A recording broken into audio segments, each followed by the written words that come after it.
So, yeah.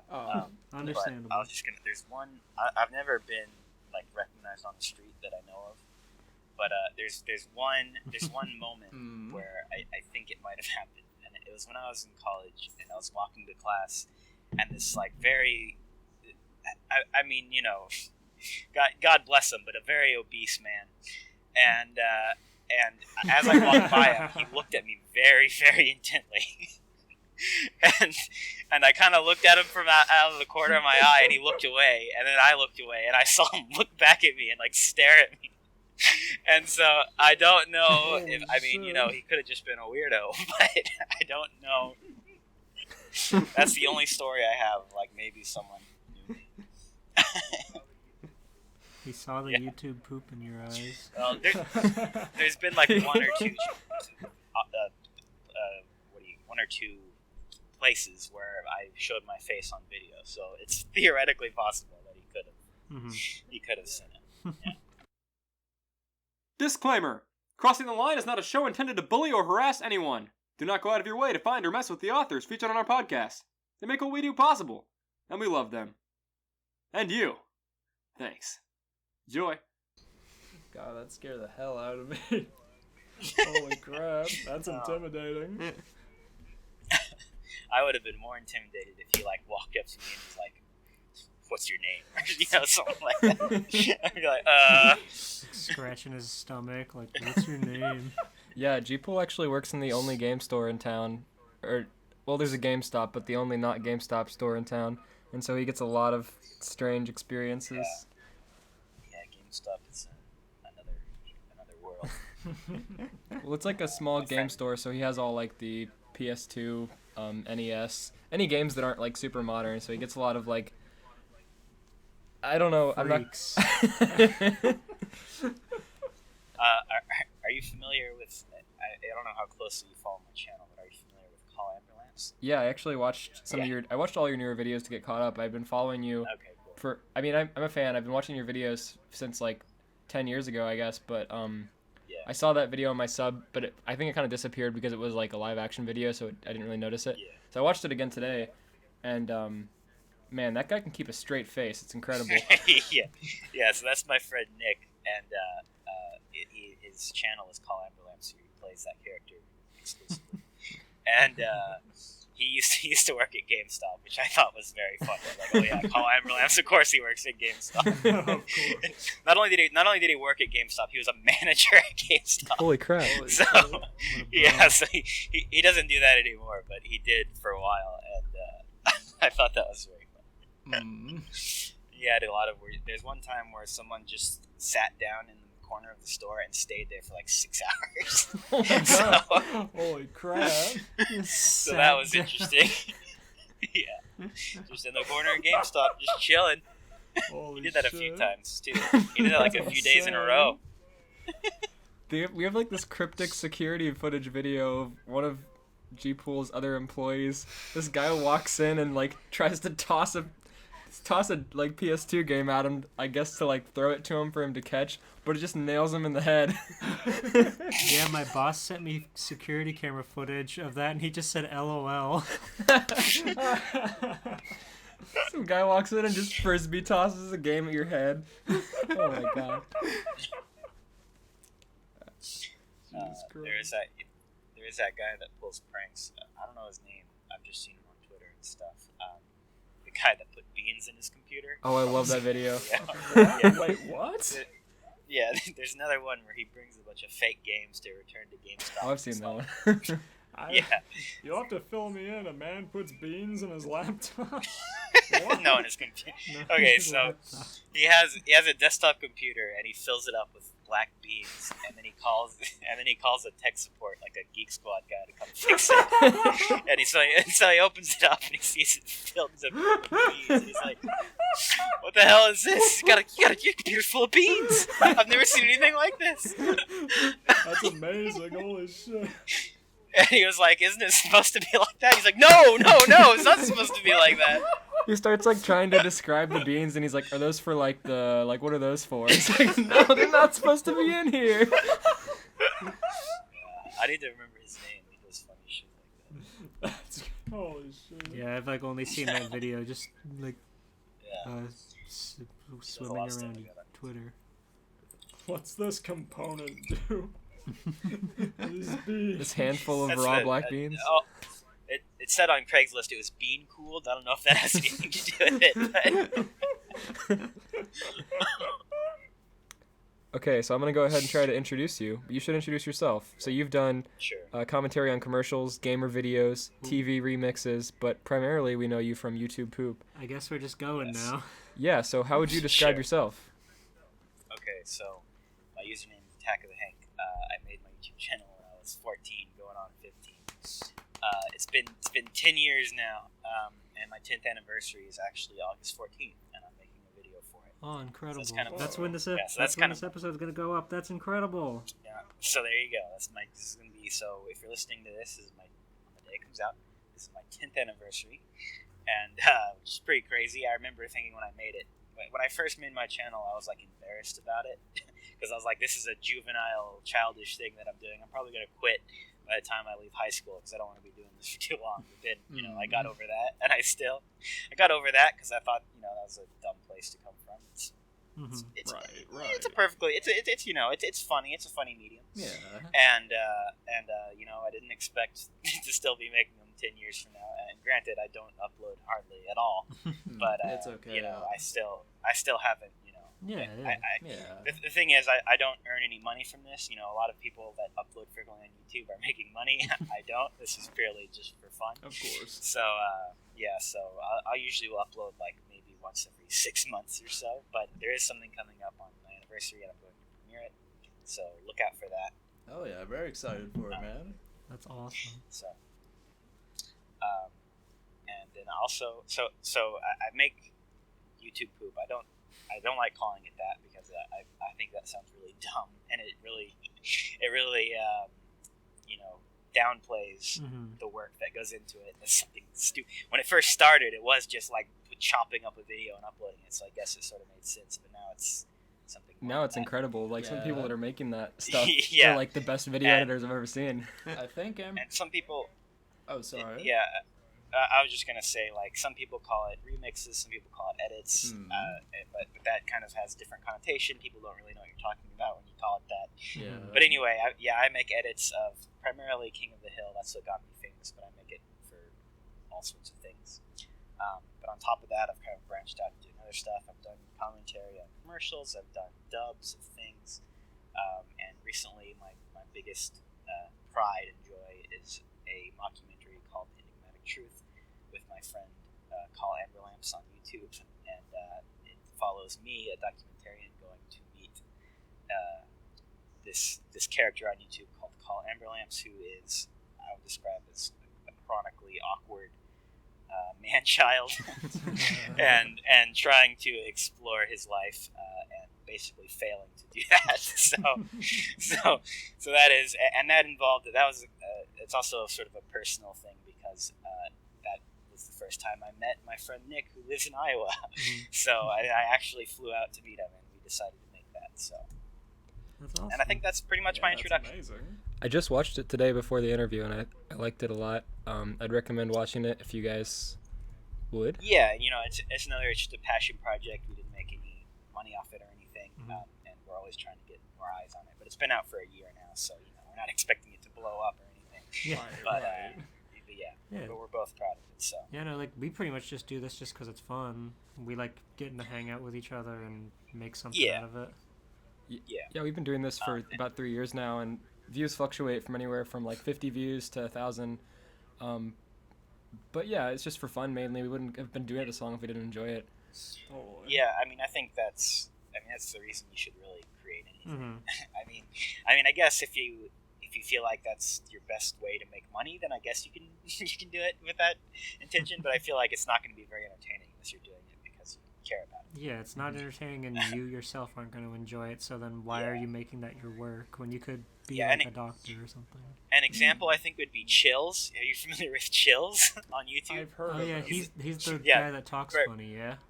Yeah, Burger King foot lettuce. There's a lot of Burger King foot lettuce. Yeah, if you watch his videos, there's shit like he doesn't even watch them. Like, he'll repeat a line in his script twice, and he didn't edit it out.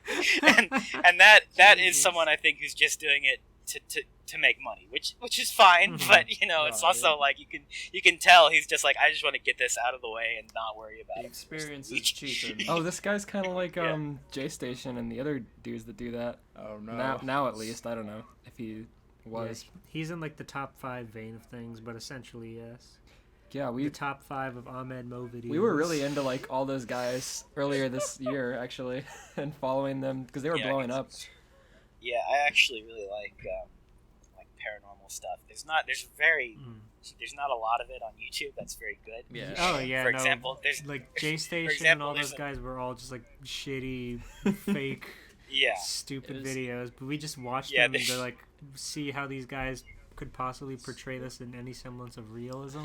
I honestly fucking found myself falling in love with like older J Station videos a bit because it really reminded me of older YouTube where people would just make these campy videos and like trying to make you take it seriously, but I don't know. They did a video where they quote unquote got a job on the dark web, and their portly friend comes running out of a bank with a cartoony sack of money, and it's like flinging bills and they're just going everywhere in the public in the middle of the night.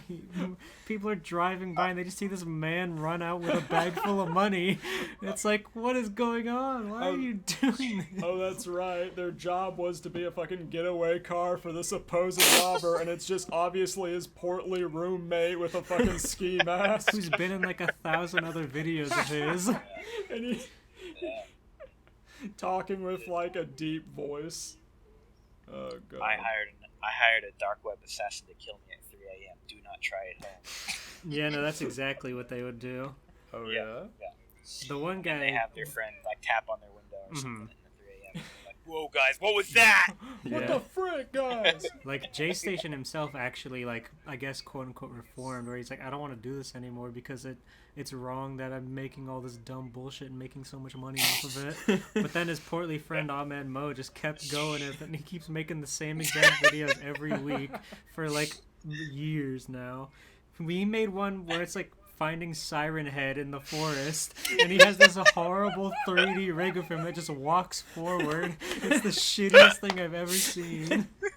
Dude, imagine just someone recorded a background and then they just fucking green screened a animated Mixamo Blender model dancing on top of it with no attempt at lighting or any kind of thing to blend it into the shot. That's exactly what it is, and he plays it up like he's witnessing something. So this reminds me of there's an episode of this is probably a well-known episode of Chills. It's one of Chill's videos where he puts a video in his top 5 list of like an elf sighting, and it's like it's a very clearly like CGI little man running across the kitchen floor, and he's like, this might be fake, but I don't know. You guys decide for yourself. It's like, obviously it's fucking fake. That's incredible. Oh my god. Yeah, my favorite sightings are gnome sightings and elf sightings. Look up the legend of the Duende. It's a South American folklore that revives like these little elf-like creatures that create mischief. And there's a lot of videos of like large groups of young Hispanic men screaming in fear at little tiny puppets that are running by. It's very funny. Look up the Duende. It's great fun. The Duende. Duende. Yeah, it's a very funny folklore that I'm a big fan of. Do you like the Fresno Nightcrawlers? Those are my favorite cryptids. Those are interesting too. I do wonder walking how. pants. I think they're probably fake, but they're convincing fakes. So they're interesting. Yeah, I don't know what to make of it, but I think they're hilarious. Yeah, they are. It's like walking pants, basically. They're just chilling. Yeah. Walking, striding on through. This is probably fake, but it's fun to think about. Yeah, these guys both watched all the Marble Hornets videos back in the day, among other things. Oh, I was a big fan of Marble Hornets. cartoons. Oh yeah. Yeah, I still like it. Like the guy that did it, he's making a comic series now. I've been picking those up. I heard about that. I never followed it. It's disappointing. I don't know if you ever heard, but they had a big falling out because it's a whole long story. I don't want to retell it here, but basically, on the business side of things, someone betrayed the other's trust, and so they like broke up, and they're not really friends anymore. At least last I heard. Yeah, it's a shame. But back in the day when I watched Marble Hornets, I started watching it probably when I was 13 or 14. And Right. all through season 1 and eventually I saw like their commentary and they're like, yeah, this is real. But through all of season 1, I was like, this shit is real, and it scared the shit out of me. It was just shot so well. Yeah, and I didn't even really hear about Slender Man or anything about Slender. I just thought it was like some really freaky looking guy that was stalking these people. Right. Yeah. And so it was like a really interesting, and that's what captured my attention. Season 1 now, if you know it's fake, isn't that captivating, I don't think. But season 2 and beyond, I think is really good. Yeah, I still enjoy it. Me and Steven Bluebreed go and rewatch it every now and then just because we like it so much. Oh, I remember I first learned about Slenderman at all because fucking Toonami did one of their game reviews of the Slender PC game. And I was like, what the heck is this? That is so cool. And then What was that? and Bluebreed was like, there's a whole video series on this, right? Yeah, I remember at the time, the Marble Hornets was actually my introduction to Slenderman. I actually didn't know it was a video game thing, and another friend of mine turned me on to Marble Hornets, and at the time, I was fucking very impressionable, and I thought it was real. I thought Slenderman was like an actual fucking thing, and because season 1 is shot and directed so well, like, it was very convincing. I was like, Slenderman's real. Yeah, it's done in a way where it's like, it's not like professionally shot, so it feels like, why would someone go out of their way to edit this footage when it looks like this? Yeah, it's found footage, like, at its prime, for sure. Yeah, I think it's probably some of the best found footage media out there, because found footage often isn't very good. Yeah. There are some good though. There's lesser known found footage. It's kind of like half found footage, half documentary called Nietzerman that I watched recently, and it was made in 2015, and it was actually very good. It was like not about a monster. It was like about this weird conspiracy theory. I recommend it. It's on YouTube. Cool. You have to buy it. You have to buy it, but it's available on YouTube. Cool. Okay. Yeah, I've never even heard of that one before. Yeah, it's lesser known, but I actually thought it was quite good. Remember when Paranormal Activity was like the biggest thing? Yeah, I do not like Paranormal. It's pretty dumb. Those movies are so goofy. Don't you want to watch... Have you ever watched Paranormal Activity? That's not real. It is real. What? I thought I made that up. No, I thought. No, I'm pretty sure. No, that is real. That's like a Tyler Perry-esque movie, right? It's like if Tyler Perry tried to make a parody of Paranormal Activity. Yeah. It's exactly what you think about when you hear the title. I thought that movie was just called A Haunted House. Nope. Yeah. Maybe so after they got in trouble. I remember seeing ads for it, but I feel like I saw the ad and I was like, "Yep, that's all I need to know about that movie." Pretty much. Never actually watched it. This is like There's when some I movies kept where you can just saying watch the the Big trailer Buford and it's was the same something. experience. I thought that I made up the term Big Buford as just a sandwich name, but turns out that's what their main sandwich at Checkers is called. Or Rallies. The Big Buford burned his name into your mind. I was like, it's so stupid. How can it be real? I do like the Big Buford. Big Buford. Sounds like a King of the Hill character. Speaking of which, incredible segue. You said you have a very deep understanding of all of the King of the Hill plot lines and storylines from all of your hours staring at them, and it has caused you to have an interesting relationship with the series. Care to comment on that? Yeah, so this is something I've thought about for since about a year. I was like, I have a very mediocre opinion of King of the Hill. I don't think it's bad. I don't think it's great. But I have a super fan's knowledge. People would think I have a deep, deep appreciation for King of the Hill because I know everything about it. And I have every single episode downloaded on my computer, saved and ready to go. And I don't like the show very much. And that to me is very funny. And I feel like I know all the trivia. I know everything about it. I know all the characters. I know Hank Rutherford Hill is his full name. Oh, I didn't even know his middle name was Rutherford. Yeah. I feel like I know less about the later seasons because usually I'll edit the earlier seasons, but You don't remember so like I know my nose? No, I don't know what that is. Hopefully you gain Oh a wait, deeper... While My Nose. Actually, I might know that. I remember that. Yeah, they had That's the an episode audacity to that- just name an episode Blah My Nose. Yeah, that's. I think they were tired of making it by that point. Pretty much when King of the Hill turned HD, I feel like it became even worse of a show, which it already was kind of mundane and boring to me, but Yeah, once it was like- HD, it was even worse. King of the Hill is a very one-note show, so I Yeah. imagine watching a lot of it in succession just really gets graining after a while. Yeah, it's very weird because it's like after a while, it's just about like a conservative family in Texas, and it's like what. Like it's not even. Sometimes it doesn't seem like it's even trying to be funny. It's just telling a story, and it's such a weird choice for an animated show. And then they Like, I remember, kind so of they re- have to put Dale Gribble in there doing something. Yeah, like I kind of like the earlier episodes. It seems like they're trying to be funny, but some episodes it's just like they're just telling a story about a conservative family in Texas, and it's a weird choice for a show. Mm-hmm. But I will say there's one joke in King of the Hill that always stuck out to me as funny, and so funny that I remembered it. And it's an episode where I don't remember the name. But it's an episode where Dale is trying to get rid of a pigeon problem in the neighborhood. And he doesn't know how. And there's a scene where he's following around a pigeon with one of those fake decoy owls, and the pigeon is just slowly walking away from him. And he's holding it a few inches away from the pigeon and following it around. And that was a very funny joke to me. But other than that, I don't think King of the Hill is very funny. I can tell you my least favorite joke in King of the Hill.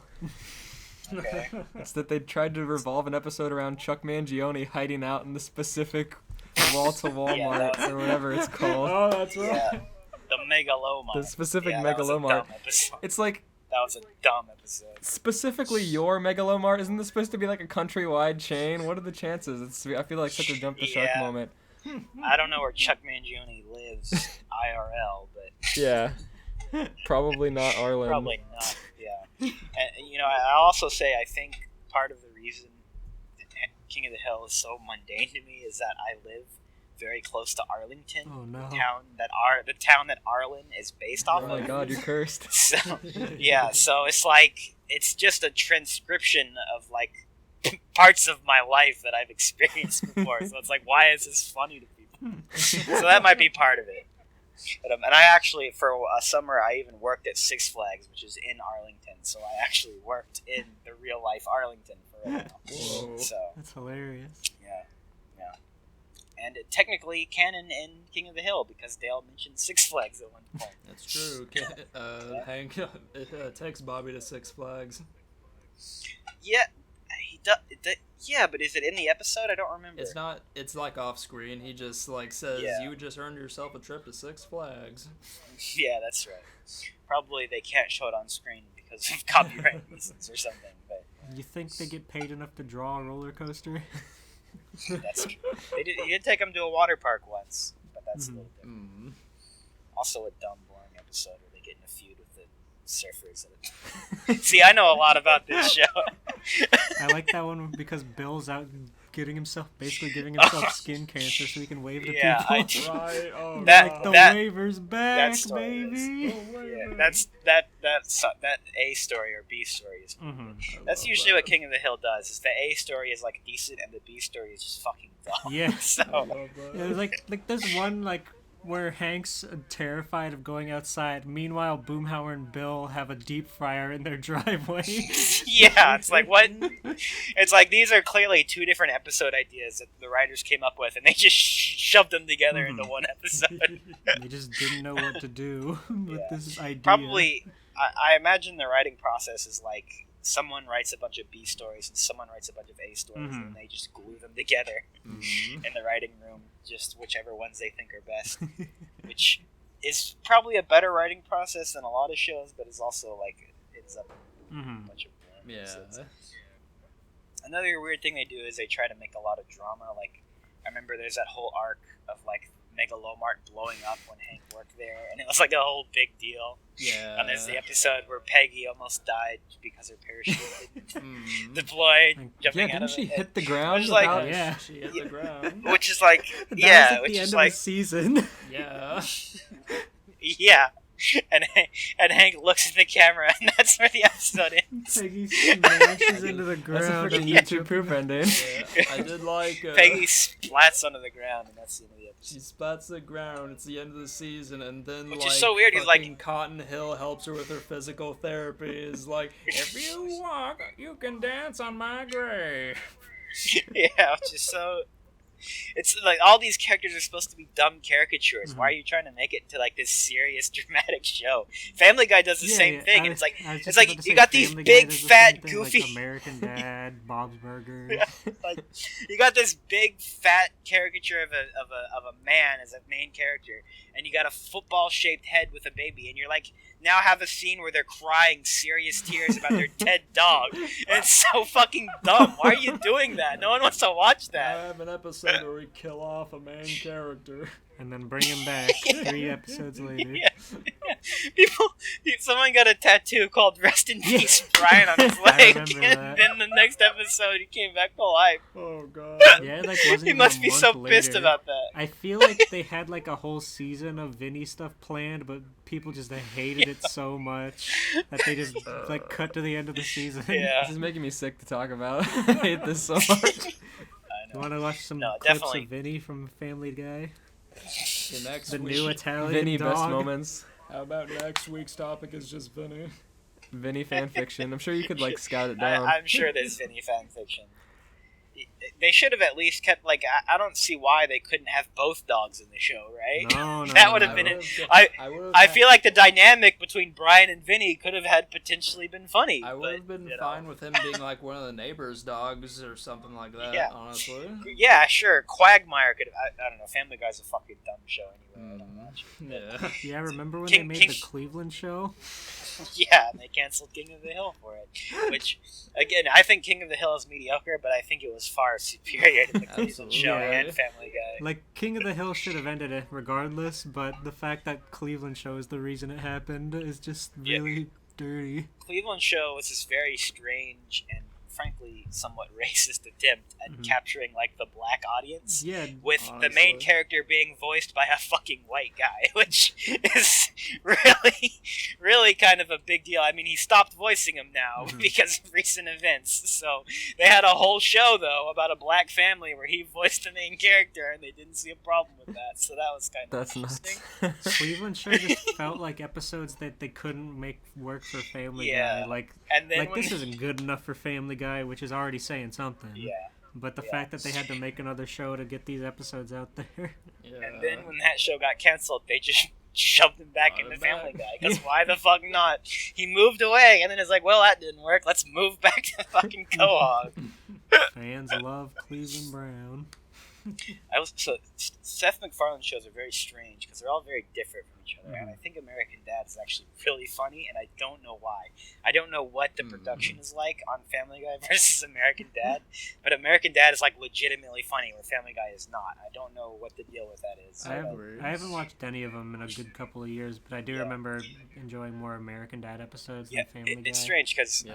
American Dad is much more like absurdist Mhm. and like just non sequitur kind of humor, which is obviously more my taste. Yeah. Where Family Guy is much more mundane, Mhm. like shitting and farting and rape jokes. I will say I do You really know, like so- the early seasons of Family Guy. Those were much solider. Yeah. a Oh, completely absolutely. The different early show, seasons- but The early seasons are more like cohesive, like they Mhm. have like a They make storyline more to it and sense. stuff. Like, where, I- yeah, and they all have like all the characters are more individual, but now they're just like Meg is fucking shitty. Right.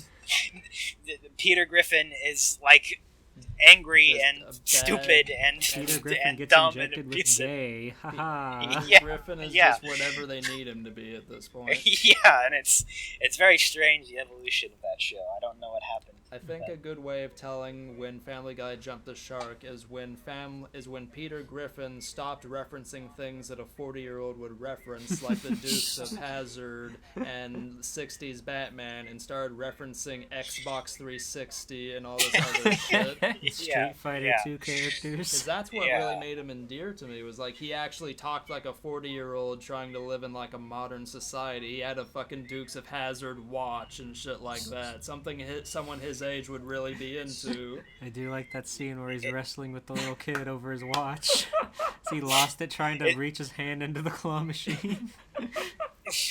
It's like a show designed to appeal to like the Call of Duty fan base or something like that. Oh, definitely. Like the people with the how people many who views like those Peter Griffin plays Call of Duty videos get. yeah, exactly. Holy crap. It's Holy like crap. it's like if all the people it's like they had a focus group of all the people where the only video game they've ever played is Call of Duty, and they're like, okay, what do you want to see in an animated show?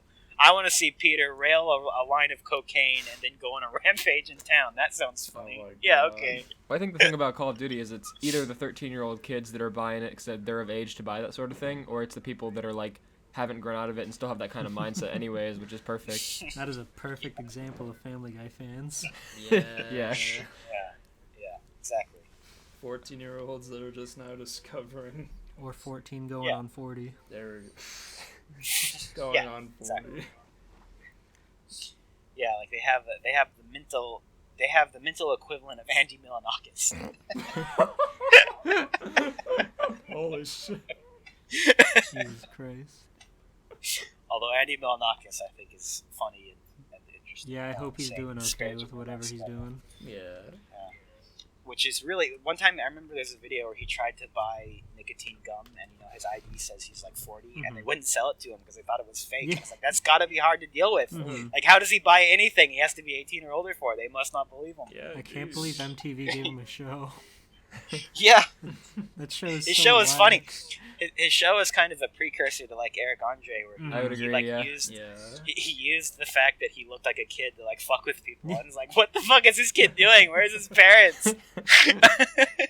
Which I think was genius. True. Yeah, he was able to own what he had, and I can really appreciate that. Oh god. I think Eric Andre took that idea and really improves on it, though. Eric Andre's hilarious. Eric Andre does a good job, I agree. Okay, is anybody really excited to read their fanfiction and wants to go first? I am. Alright, Alright. Wow. I'm ready to get Blue into Breed it. I will- don't know if I should go first. go ahead. Okay. Yeah, don't worry. Blue Breed's gonna show you how it's done. I hope. Let's Professional fanfic reader over here. Oh, Side I job should as a say, hentai artist.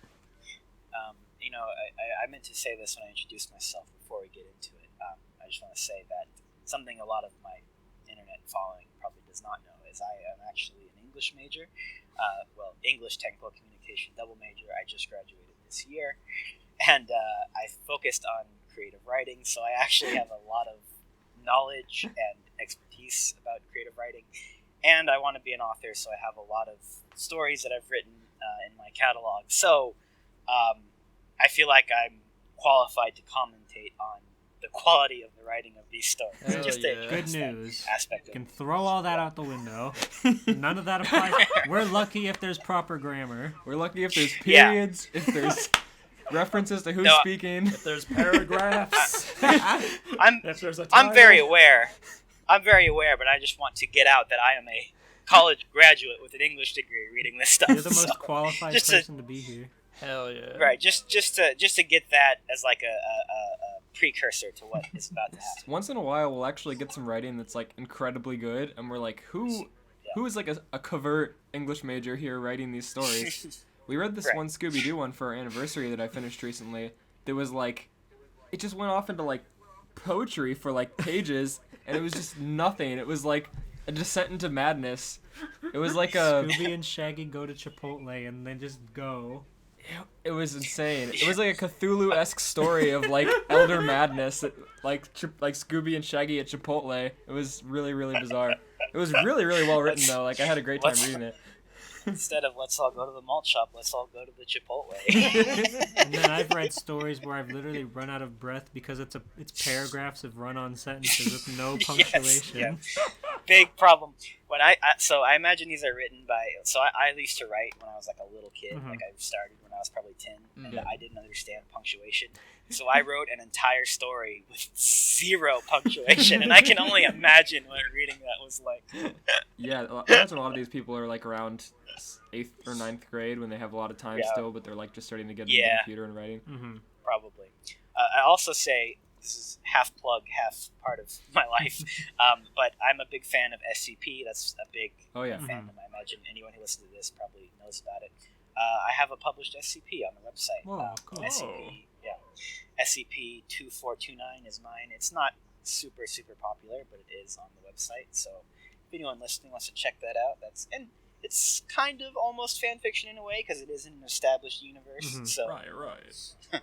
but yeah, I'm a big fan of SCP, and I've been meaning to write more for that site if I can. So Nice. I like SCP a lot. Anyway. I have a question. Did you do a Hulk Hogan mod of SCP Let's Play like years ago? yes, Is it I offline? did. I think. I don't know because I think I uploaded it to Google Drive. I don't know what happened to it because it's been a long time. I remember. And it was also with a very old Mhm. version of SCP Containment Yeah. Breach. Oh yeah. Breach that's out of Yeah. date now, I rem- so it probably wouldn't work anymore. But I remember Yeah. Virgil was just like going off the walls back in high school because he thought it was so funny. It was seeing like my Hulk first Hogan experience. chase you down the Snoop Dogg hall. yeah, It was like my first experience with video game mods, and I was like, "Is this real? What is this? This is so funny." yeah, I really slapped it together. A big problem with it. Is that a lot of the sound is like not leveled or mixed Oh, it's great. appropriately.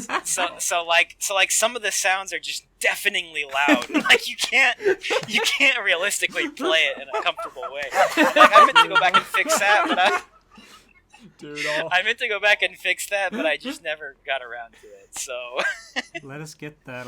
yeah. Elias wants to start streaming. I would soon, absolutely so stream he- that if you still have it. That's so funny. Absolutely. yeah, I should make a newer version of that because the SCP Containment Breach has been they've added a lot more to it, so I could really add a lot more to it. Yeah, I've seen a lot of the Unity version coming around, but do they still Yeah. make stuff for the original on SCP? Maybe not. I really don't know, and I've never worked with Unity. I don't know if it might be because with the original version, it was just as simple as like the files are just kind of in a folder. Right. So literally, you just got to like open the skin in MS Paint and paste Hulk Hogan's face over the skin, Yeah. and boom, it's in the game. I don't know if Unity is more complicated than that, but I have no look clue. at it.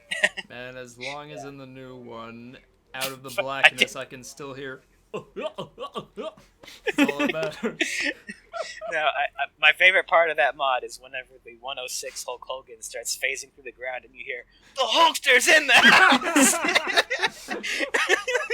and you're just like, oh shit, here he comes, and then he sends you to the American flag. Yeah. Oh, God, it's like unearthing memories in my brain. It was such a cryptic video for me because when I was trying to like look at some of your old videos today, I couldn't find it, and I was like, did I imagine that? Where did I see Yeah. this? Right. Yeah, that was a phase where I thought Hulk Hogan was a very funny concept. He still is. I mean, his TV show. Yeah. That's I was actually inspired. I was inspired by a little-known channel called Sissabro, who no longer makes videos. Mhm. I also think he has a lot lot of like Nazi aesthetic in his videos, and I thought it was a joke, but now I'm not so sure. Oh, no. He might actually be a Nazi. Oh, no. But I thought his videos were very funny, and he had a lot of. He like modded Hulk Hogan into Skyrim and made a lot of videos about Hulk Hogan in Skyrim, and I thought it was very funny. So that's what inspired me to make that. He's just this, Yeah. like pretty much any old school professional wrestler can really hit that mark. But like Yeah. Hulk Hogan and Macho Man, Undertaker, those are all like just the big, huge, ridiculous personalities. Like Hulk Hogan's his shtick is he's American. He just walks around in tights. Yeah. I think back in the day, I mean, this was still, in the 90s when Cold War was still kind of going on a little bit, and I believe there was a communist wrestler that he would often fight.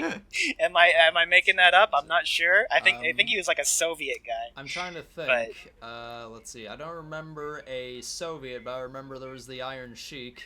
Who What was... about the Yeah, I think gobbledygooker? that's what I'm thinking. Oh god, not the gobbledygooker. The gobbledygooker. I think I'm thinking of the Iron Sheik, and wasn't he He had. wasn't he He was. He. Russian? Or... What'd you say? wasn't he Russian or? He wasn't Russian. He was more or less, I guess you could call him Arabian. You're both thinking of IRS. Oh, okay. Not IRS. Do your taxes.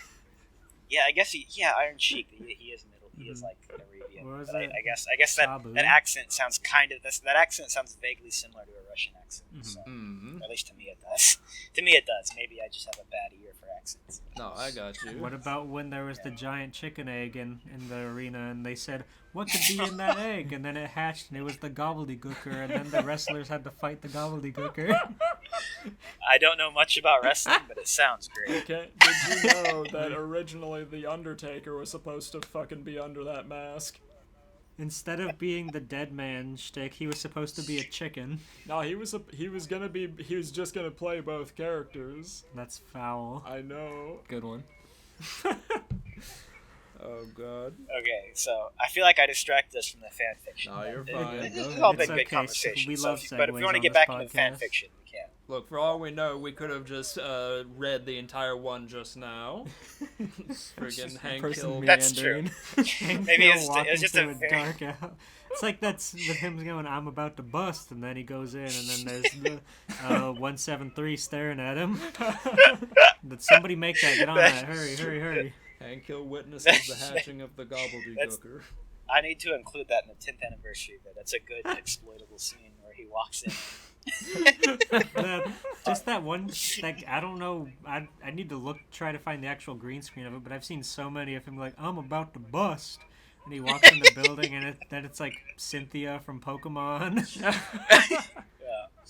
I do. One thing I think that is funny that happens in the show sometimes is when Hank Hill clashes with worlds that are just completely foreign to him. Like, for example, a kid that spends all his time on a computer, and he sees that kid, and it just freaks him out. I do think that scene is actually pretty funny. Oh my God. Alright, Steven, you can go ahead and hit us with your epic King of the Hill fan fiction. Alright. Where are those other clods? Said a very annoyed Peridot as she continued to work on the gem drill at the barn. Did we read this one already? I Not don't as far as I know. Not as far as I know. I mean, I don't listen to the show, but I've never heard it, and I'm liking it. Continue.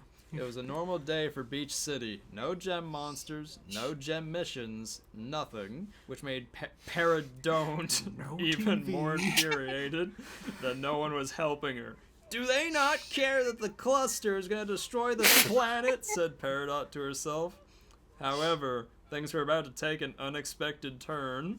As Peridot continued to work and ramble on to herself about the clods, a red truck pulled up to the barn.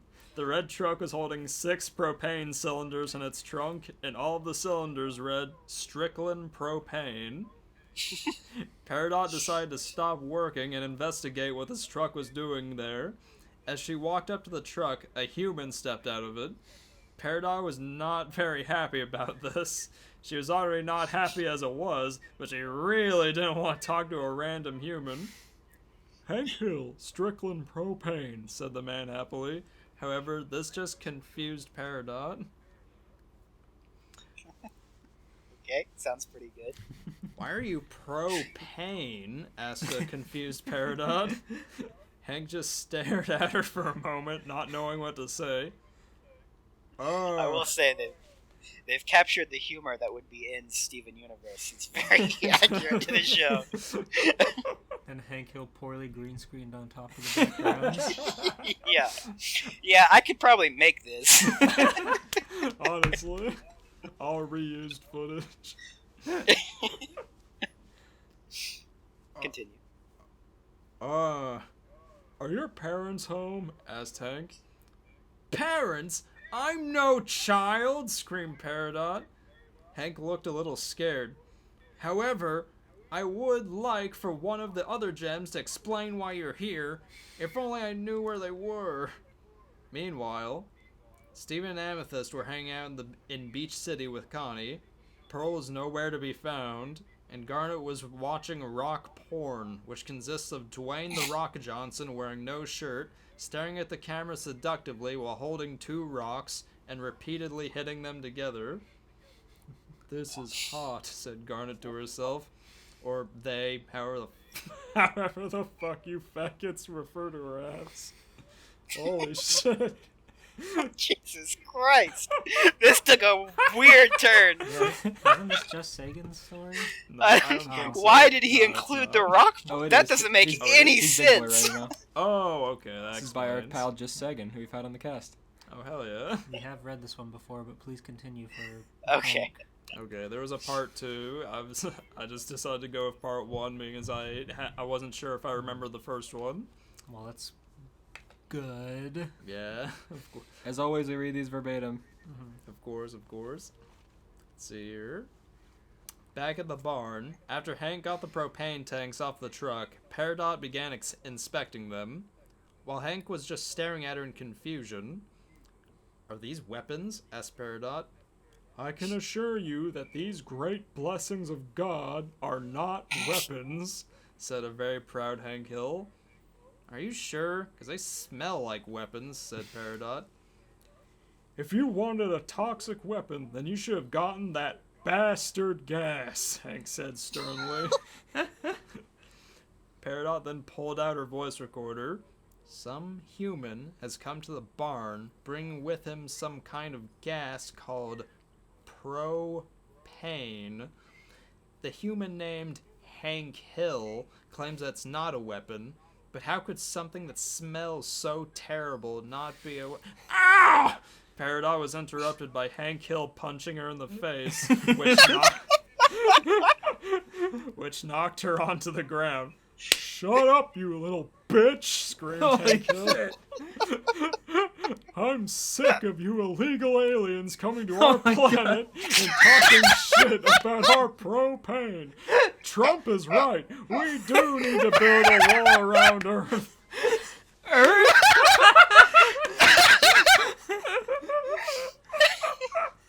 I like that Hank Hill's finally going mask off here. All it took was the disrespect of his precious gas. We know exactly where this guy. We know exactly. We finally know the answer to the age-old question as to whether or not he would vote for Trump. How close do you think Arlen is to Beach City? The answer is Not the answer close. is not only would he Nowhere vote for near. Trump, he would be a hardcore supporter.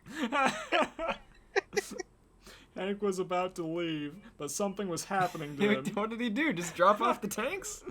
Yeah. Who paid for him? He was too mad to accept payment. He probably took him He back. took him back. Hank was about to leave, but something was happening to him.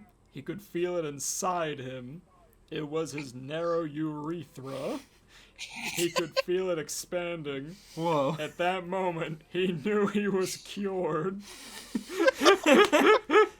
Cured. What happened? I don't understand. What cured it? Just his aggression. His pure testosterone. He finally released all that pent up aggression he had, and that's what did it. Yeah. One final swing. Peridot was still on the ground, dazed from the punch. Where are you, crystal clods? Peridot screamed into the air. Meanwhile, Stephen and Amethyst were freaking out over the fact that Connie has just told Stephen that he got both her and her mom, Miss Maheswaran, pregnant. Stephen was scared because he was not ready to be a dad, and Amethyst was scared because they were now going to have mixed-race babies. You're an alien, Amethyst. Why do you care? Oh, Stephen, you're gonna have mixed-race babies. I hate your Amethyst impression. It's the best I can do. The best I can do. Mine's He's like, better, and it sounds like she smokes a carton of menthol. That's what she sounds like. Steven! See? My man! That's what she pretty good. sounds like. Pearl was still nowhere to be found. However, some people theorize she went off to fuck with Uncle Grandpa. He is canon. It's true. Yeah. And Garnet was now unfused into Ruby and Sapphire. They were having awesome lesbian midget sex while thinking about Dwayne "The Rock" Johnson. Then Greg walked in and saw the two in the act. Ruby and Sapphire looked at Greg, but their lust causes them to see him not as Greg, but as Dwayne "The Rock" Johnson. Oh no. They're close enough. Back at the barn. Back at the barnyard. I fucking hate it when they do something like this, where it's just back and forth. You don't like Back at the Barnyard on Nickelodeon? I fucking hate when they go back to the barnyard. Why is Otis getting milk? He's a male cow. That doesn't work. We're just gonna take a look at the dairy aisle. Not the dairy aisle. Hank Hill was staring at Peridot with lust in his eyes. Oh, because of the... now he's got more girth. Now he can finally ejaculate. Yeah. He's eager to try it out. It's amazing he got Bobby out of there. Fair. His urethra was no longer narrow, and his wife was all the way back in Texas. He needed to test out his newfound penis freedom, and he had the perfect test subject. You stupid clod! You think you can just get away with hitting me? Peridot said as she stood back up. Well, if you don't want me to hit you, then how about a dick in... Oh, no. Well, if you don't want me to hit you, then how about a dick in your mouth? Hank said as he unzipped his pants, revealing his fully erect 9-inch cock and shoving it into Peridot's mouth. Since gems don't have to breathe, this made it easy for Hank to shove his cock into her throat. Good. You know, I think if Hank Hill actually went to Beach City, this is what would really happen. Just because it's such a different world that it would just make him snap, you know? You still think you can make this video? Not on YouTube. Maybe. As long as you don't monetize it. Yeah. I'll On put it on Pornhub. Pornhub. There we go. Two things so far. One, we don't often read fan fiction with this much This lemon. graphic. Yeah, this graphic. But also, we don't normally mention people's names. We try to keep that private. We just mentioned Big Boy Author because we've actually had him on the cast before for our last King of the Hill podcast, so he's a friend. He doesn't mind. Yeah. Normally, we censor or don't include names because people will get bullied or could get bullied.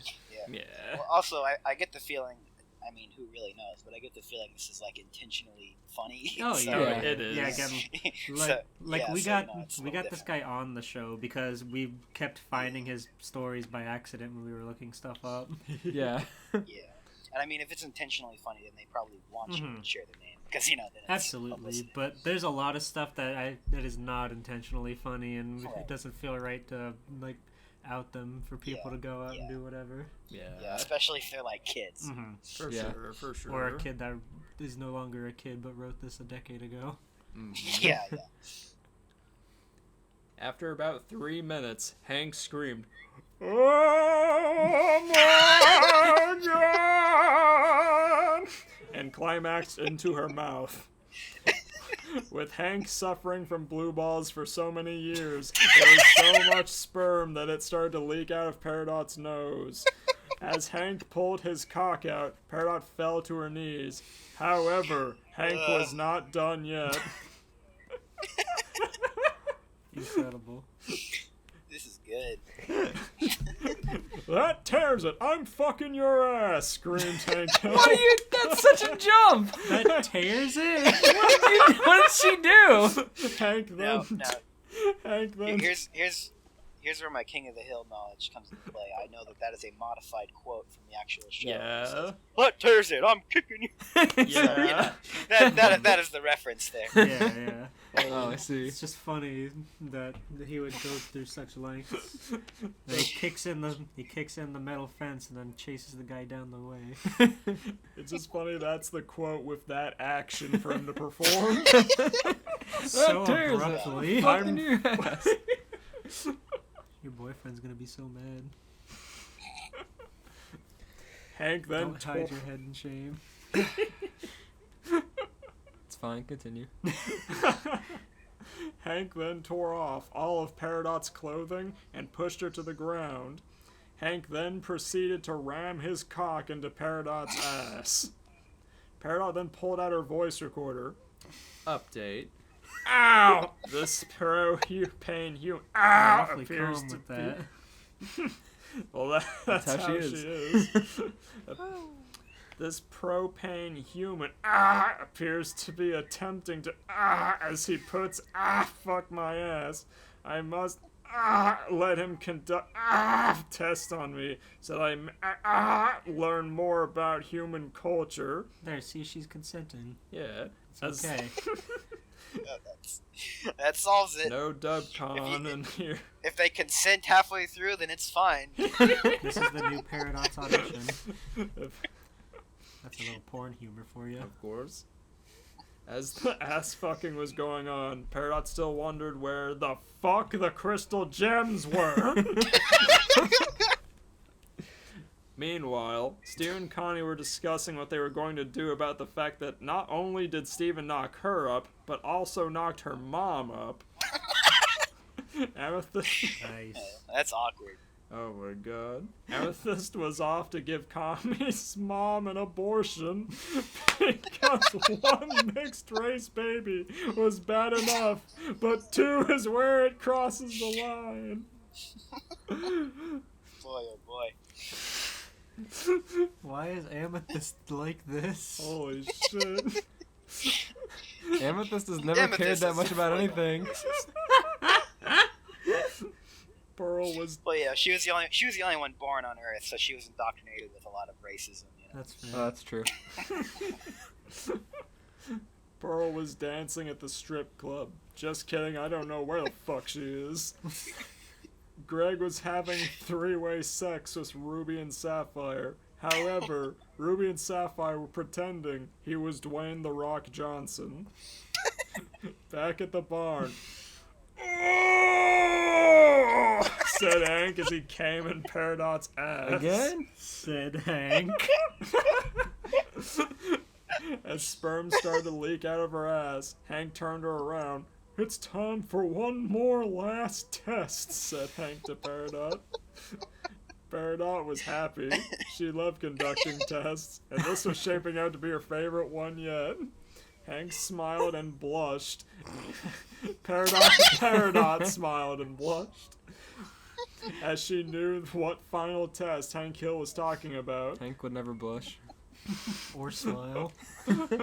There was I think there's an episode where he actually does. Yeah, it's when he, yeah, it's before him and his wife fuck, actually. There was actually one where he was turned on, and he actually does, like, have a flushed face. He had the funny naked dream with Nancy. Yeah. That was all about grilling. That was a weird fucking episode. They went to a fucking naked park and whatnot. Mm-hmm. Yeah, that was odd. That was interesting. Those writers were weird, man. There was only one hole left for Hank to spread his propane love into.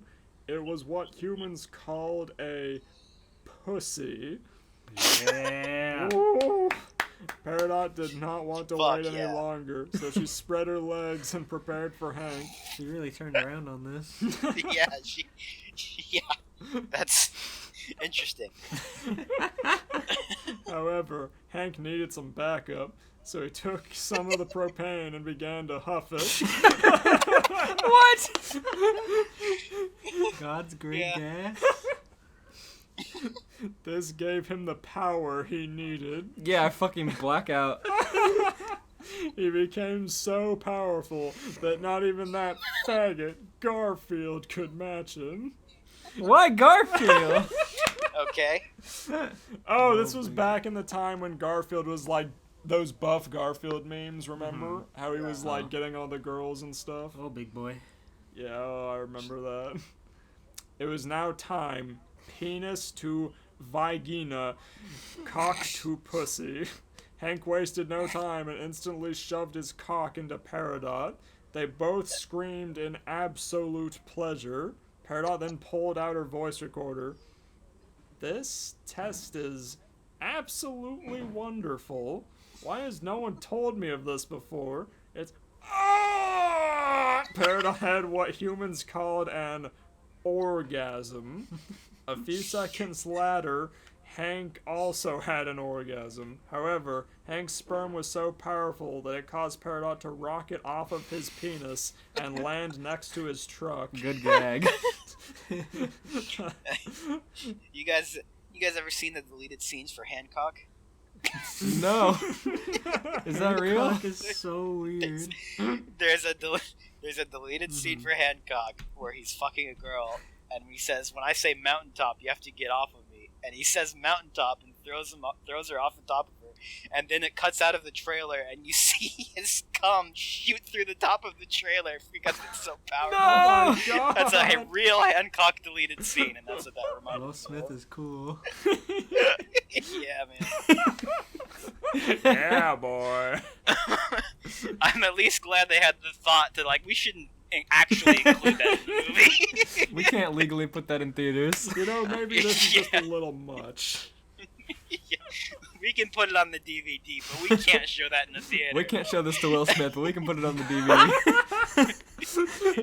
He told us not to include it, but what he doesn't know won't hurt him. Technically, it's a deleted scene. He asked us to delete it.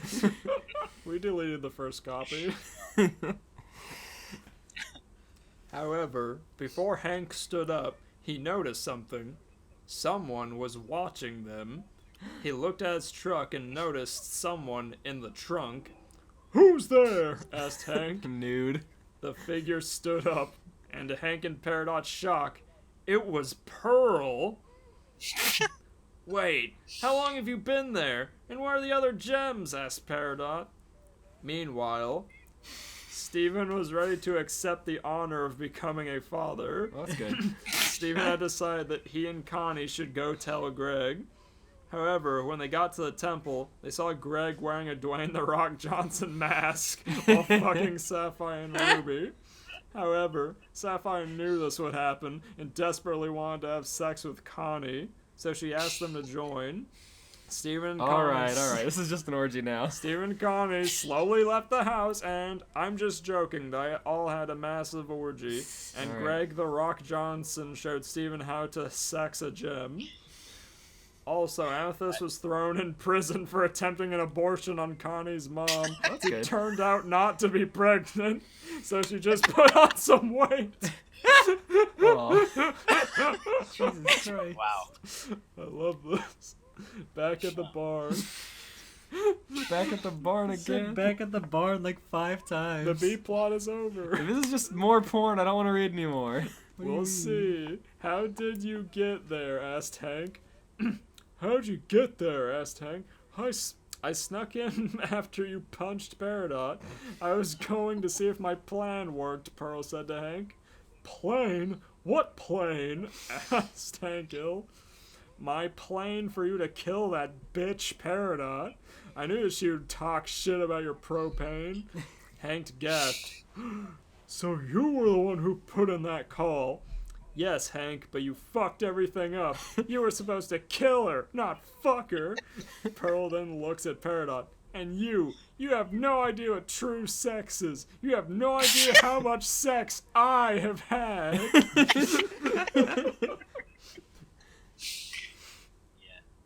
Oh my god. It's true. She has had tons of sex throughout human history. Okay. But her level of salt makes it so that she can only have sex with the most evil people to ever live. And she will use all the sex power to take over the world, said a random voice. Who said that? Asked Peridot. Me. I am Carl Sagan, defender of the cosmos. Self-insert? Yeah. They all looked... Is the author of this a fan of Aliantos by chance? I don't know. He might be. Aliantos makes both King of the Hill and Carl Sagan edits, which is why Oh, that's okay. what that made me think of. Yeah. Yeah, More it's than not. likely. It's Oh, I forgot. Just Sagan yeah. is different than Carl Sagan. I remember the Carl Sagan YouTube videos now. They all... He's the guy who does the WoW thing, right? Among other things. I actually don't know, but maybe. maybe. let's see here. They all looked up to see Carl Sagan in his spaceship of imagination. Admit it, Pearl. Oh. Hank and Peridot looked at Pearl. I know Carl Sagan now. Never mind. Yeah. Yes, it's true. I've had sex with some of the most evil people to ever live. Hank and Peridot were stunned. In fact, I've had so much sex, it has turned my pink skin to pale white. Good backstory. So that explains it. That says something about Amethyst, I guess, huh? Let's see here. Peridot She's looked... numb and purple. She's been frostbitten for 100 years. Peridot looked confused. Who could you possibly have had sex with? Asked Peridot. Pearl smiled. I have had sex with Hitler, Stalin, Pol Pot, Kim Jong-un, Kim Jong II, Sauron, Hillary Clinton, Elizabeth Bathory, Jesus, every ISIS member, Obama bin Laden, George W. Bush Jr., Pan Pizza, Ted Bundy, Charles Manson, Anita Sarkeesian, Jonathan McIntosh, Lee Harvey Oswald, James Earl Ray, Sonic, Vince McMahon, Big Dick Dan, Black Bigger Dick Dan, the Postal Dude, and so many more, Pearl said with pride. When you said Elizabeth, my brain like autofilled to Elizabeth Delmas from Code Lyoko. She is pretty evil. I'm sure she's in there, in that list. I'm kind of surprised Rebecca Sugar herself isn't on that list.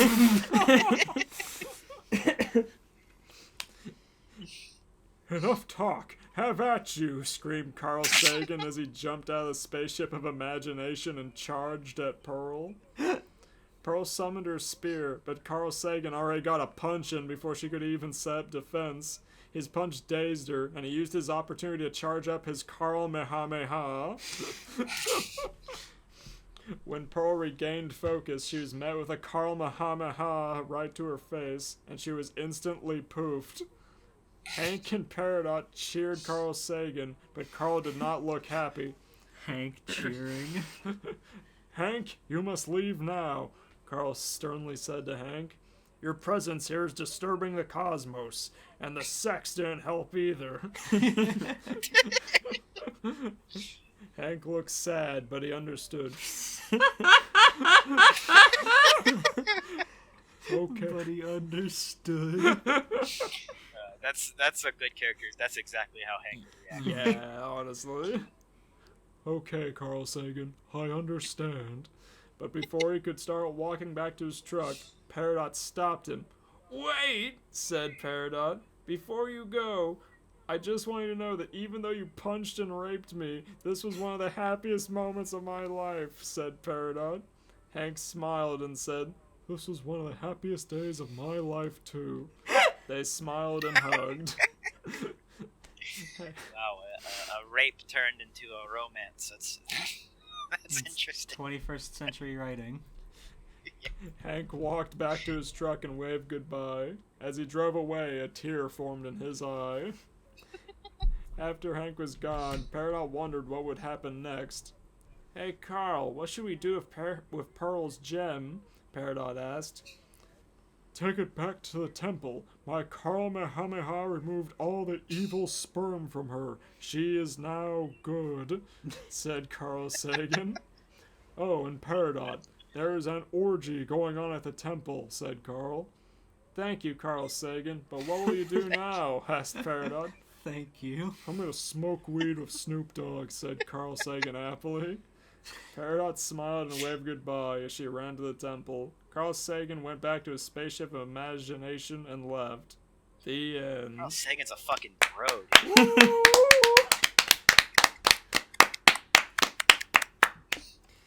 I rate that story the amount of millimeters Hank's urethra expanded out of 10. I rated the amount of inches that his cock was, which I believe was 9 out of 10. So Not too shabby. from the English major. I rate that a very Well, for a story that's intentionally written bad, I'll say it's pretty good. fair enough. Fair enough. I rate that the number of times we went back to the barnyard. 5? 4? 5. Yeah, 4, I think. All right. Let's see here. I rate that a very pasty Pearl's increasingly long black book. Yeah, she's fucked seemingly all of the most evil people throughout history, and some of the most good people throughout history. So it balances out. Oh, goodness. I'm surprised Genghis Khan wasn't in there. Well, she said many more, so that's always open. That's true. That's true. True. Genghis Khan. Alright, I've already got mine queued up, so I can go ahead on this. Oh, good. Okay. And this one, I know it's well past our word limit, so I don't plan to read the whole thing, but we'd just like to see where this one goes. It seemed interesting. 1 sec. Okay. There we go. Incredible. Thank you. Okay. There are those who say that darkness is a force that can corrupt the soul of the most righteous person. That thing, the thing that influences the evil that threaten our world.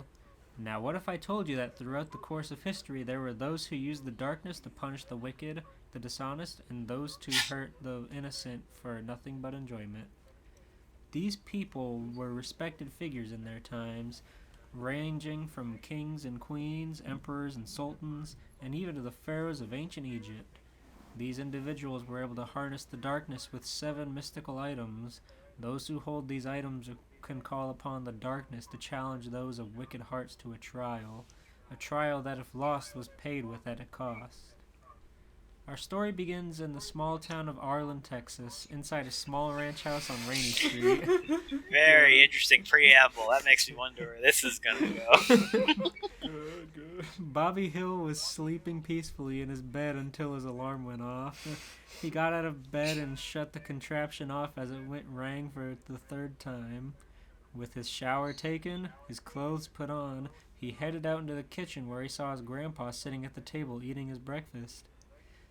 "Morning, Grandpa," Bobby greeted as he joined him at the table with his own plate. Cotton smiled at his grandson as the two of them ate their meals. Halfway through the meal, Bobby asked if he had heard anything from his parents, who had left Cotton to watch him while they attended some event that involved his father's work in propane. "I know you missed them, but they'll be back by the end of the week," Cotton said. I wasn't prepared for your Cotton impression. I love Me it. neither. "I don't doubt that, but the past few weeks at school have been pretty rough," Bobby stated. "Problems with bullies, eh?" No, high school is just tougher than I thought." Oh, then Cotton died well before he made it to high school. Oh, yeah, that's right. Yeah. Shit. This is not an AU where Cotton is still alive. Yeah. Good AU. Yeah. "Well, remember what I taught you," Cotton ordered. "When cornered by a bully, don't be afraid to fight." "I'll keep that in mind," Bobby promised. "Besides, I spent all my free time at school trying to solve that thing you got me for my birthday last year." "You haven't finished it yet?" a surprised Cotton shouted. "Your daddy said you were good with things like that." "Normally I am, but there's something different about it." 11:30 a.m. The bell rang, signaling the students of Arlen High that it was time to either go eat lunch, study, or go outside. Bobby opted to take his time to Go stay in the outside. They classroom don't have and study. recess in high school. Is that like leave? Oh, you know. "Bobby, up for some basketball?" a fellow student asked. "We need one more for the team."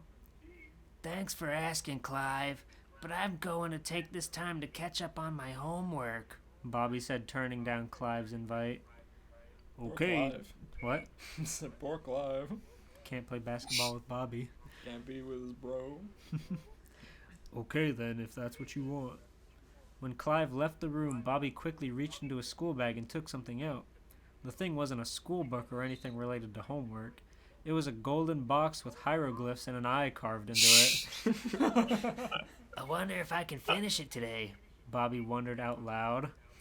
If I can, then everyone will finally know what I've been doing this past year. Bobby placed his hand on the box, ready to open it. Uh-oh. I still wish Grandpa would tell me what he got me, because the translation he gave me doesn't make any sense, Bobby said, continuing talking out loud. You see it, but it has never been seen before. Confused by the... I like the fanfiction tendency to just have the characters talk to themselves for exposition. Of course. That's the only way. Rather than thinking about things or just describing it in the narrative, just have them talk to themselves. It's the only way. Confused by the riddle, Bobby decided to try to complete it anyways, but before he could, somebody snatched the box from his hands. Oh no, he's gonna get bullied. Oh no. Hey! Bobby looked up to see the person responsible. It was a boy his age with light brown hair and hazel-colored eyes. His name was Jason Lamar. Bobby had known him since first grade, but they never hung out. But that didn't stop him from messing with Bobby. But in Jason's defense, he never hurt Bobby physically or emotionally. He only did it so Bobby would stand up to him. Oh. Okay. I mean, that sounds Interesting like philosophy. Interesting philosophy on bullying. I just want him to be tough. I'm glad it's that guy, not the gross blonde dude with the fucking shaved head. Which one is Jason? That's who I Lamar? imagined it would be. I don't remember who Jason was. Bobby. No, I think that's. I know they call him No. Dooley. Then who's Jason Lamar? I don't know who he is. I'm not sure. I'm gonna search it on my phone. A self-insert. It might be. I always wanted to be Bobby's bully. Fair enough. I mean, since it's a bully with such a philosophy, it might actually be a self-insert. It's true. He seems very Mary Sue already. As long as you don't hurt him physically or emotionally. Although it sounds like he's doing both of those things right now. I only see a football player named Jason Lamar. I don't see any characters in King of the Hill. Well, I'm going with that. Yeah. I think this is an OC. Classic. I'm starting to worry about you, Hill, Jason stated as he examined the box. Ever since you got this box, you've been acting weird, and you talking to yourself out loud proves it. Come on, Jason, give it back, Bobby begged.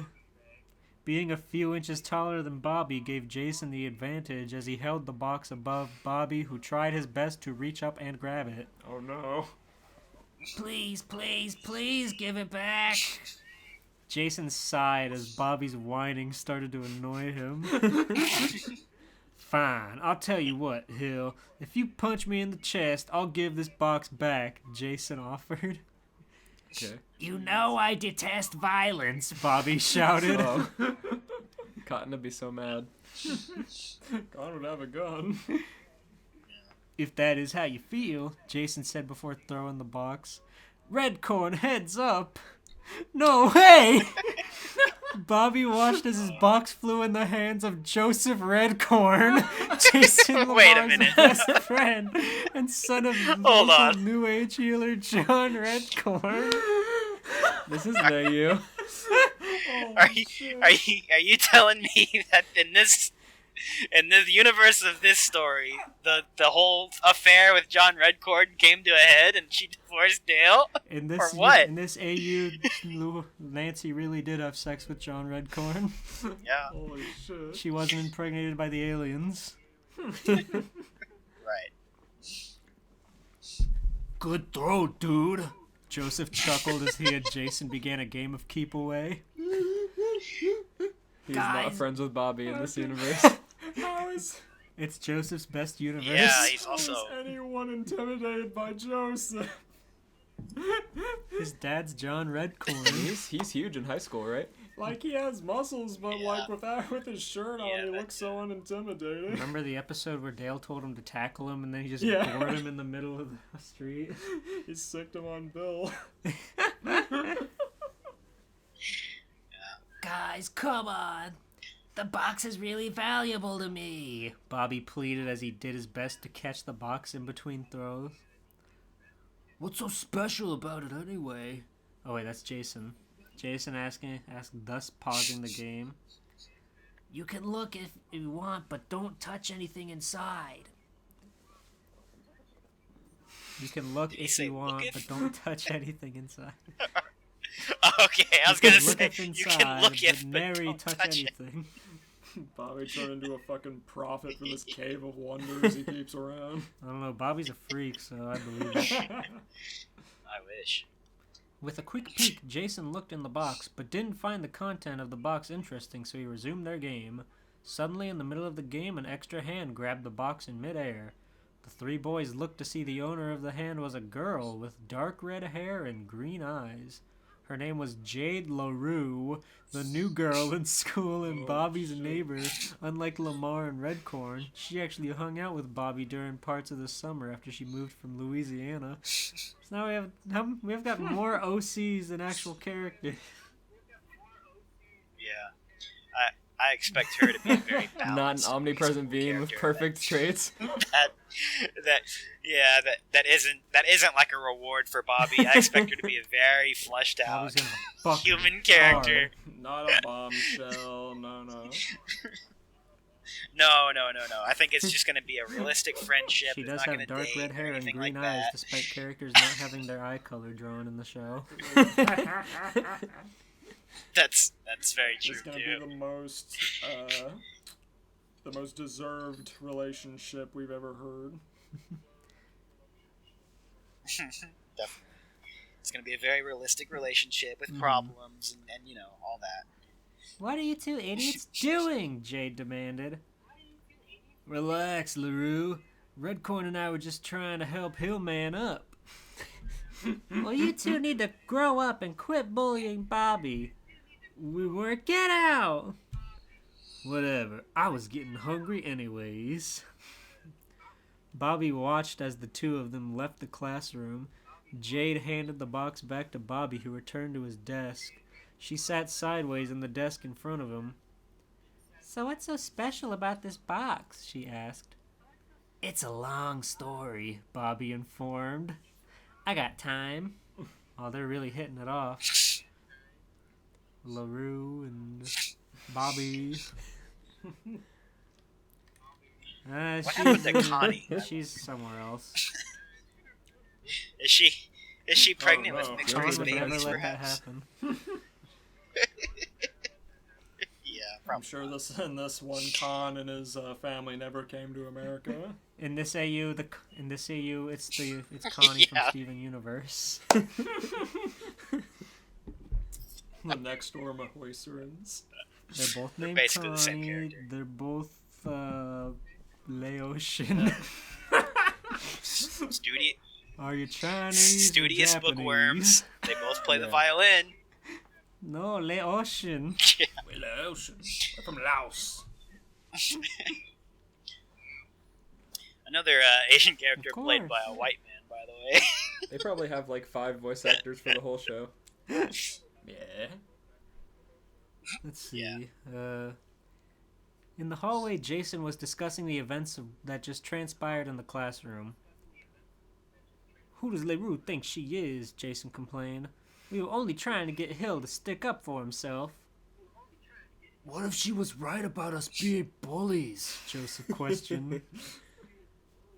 I'd rather kiss a rabid bat than admit I was bullying. Dude, are we bullies? Dude, you ever look at Rouge the Bat tattoos? They're pretty great. Dude, they're so big. So big.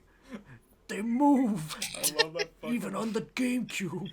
Have you ever played First Player Adventure 2 Battle? She's in the air and her boobs, they move. That fucking episode where Bobby sees his fucking step cousin nude, and he's like, "Put it into my brain." Take it out of your brain and put it into mine. God, his dad gives him night vision goggles, and he's like peeking on the girls' party, and he's like, I could see their body heat. I love just in that shot of him telling him to put it into his brain. He's just so much taller than Bobby that he's like lanking with his elbows into his knees while Bobby is just sitting perfectly in frame. It's true. I forgot that one of his main character traits was just being horny all the time. Puberty hit him like a truck. It did.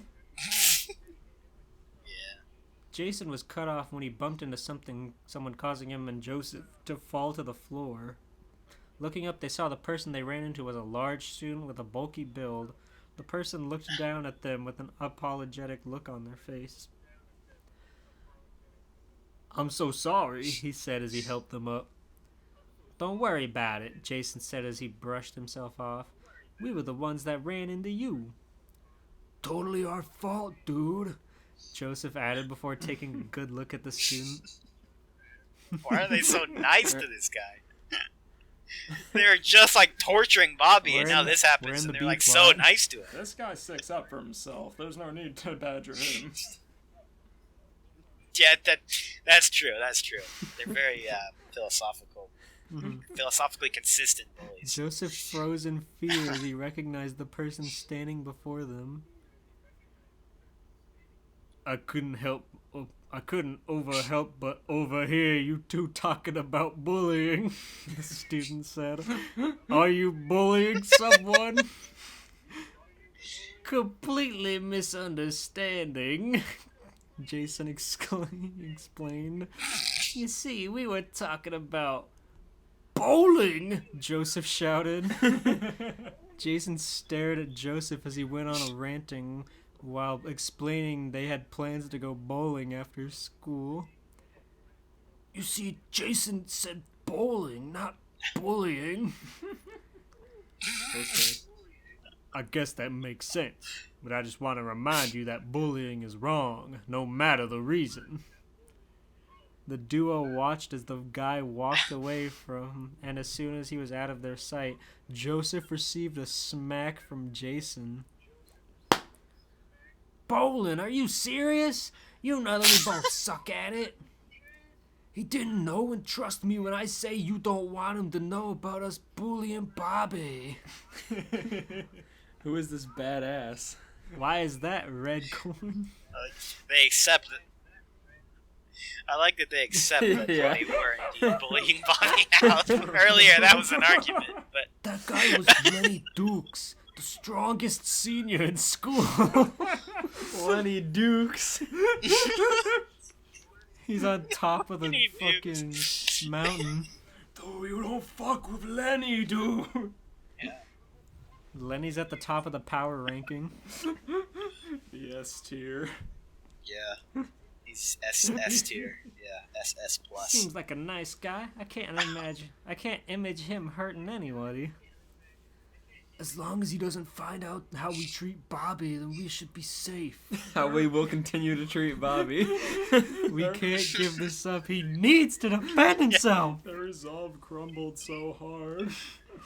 When some Earlier, they were like in denial about bullying him. Now they're like, not only are we gotta bullying, bully we're him gonna to keep hell. doing it. Back in the classroom, Bobby had finished telling Jade the story of how he came into possession of the golden box. However, Jade was having trouble getting some of the facts straight. "So your grandpa won it in a card game from a war buddy who got it from his nephew, who discovered it in a tomb in Egypt and kept it despite almost everyone else on the expedition died," Jade said as retold the story. "Correct. Then my grandpa gave it to me," Bobby said. "If you told Jason all that, then maybe him and his stupid friend wouldn't have thrown it around." Yeah. Yeah, those bullies definitely would have "They were just expected having that. fun," Bobby stated. "They're not bad guys once you get to know them." Bobby does not get what's going on in any regard. They've conditioned Bobby. Yeah. He doesn't know they're helping him. Helping him. No, they tell him they're helping him. Yeah. Actually, it sounds like he does know they're helping him. Actually.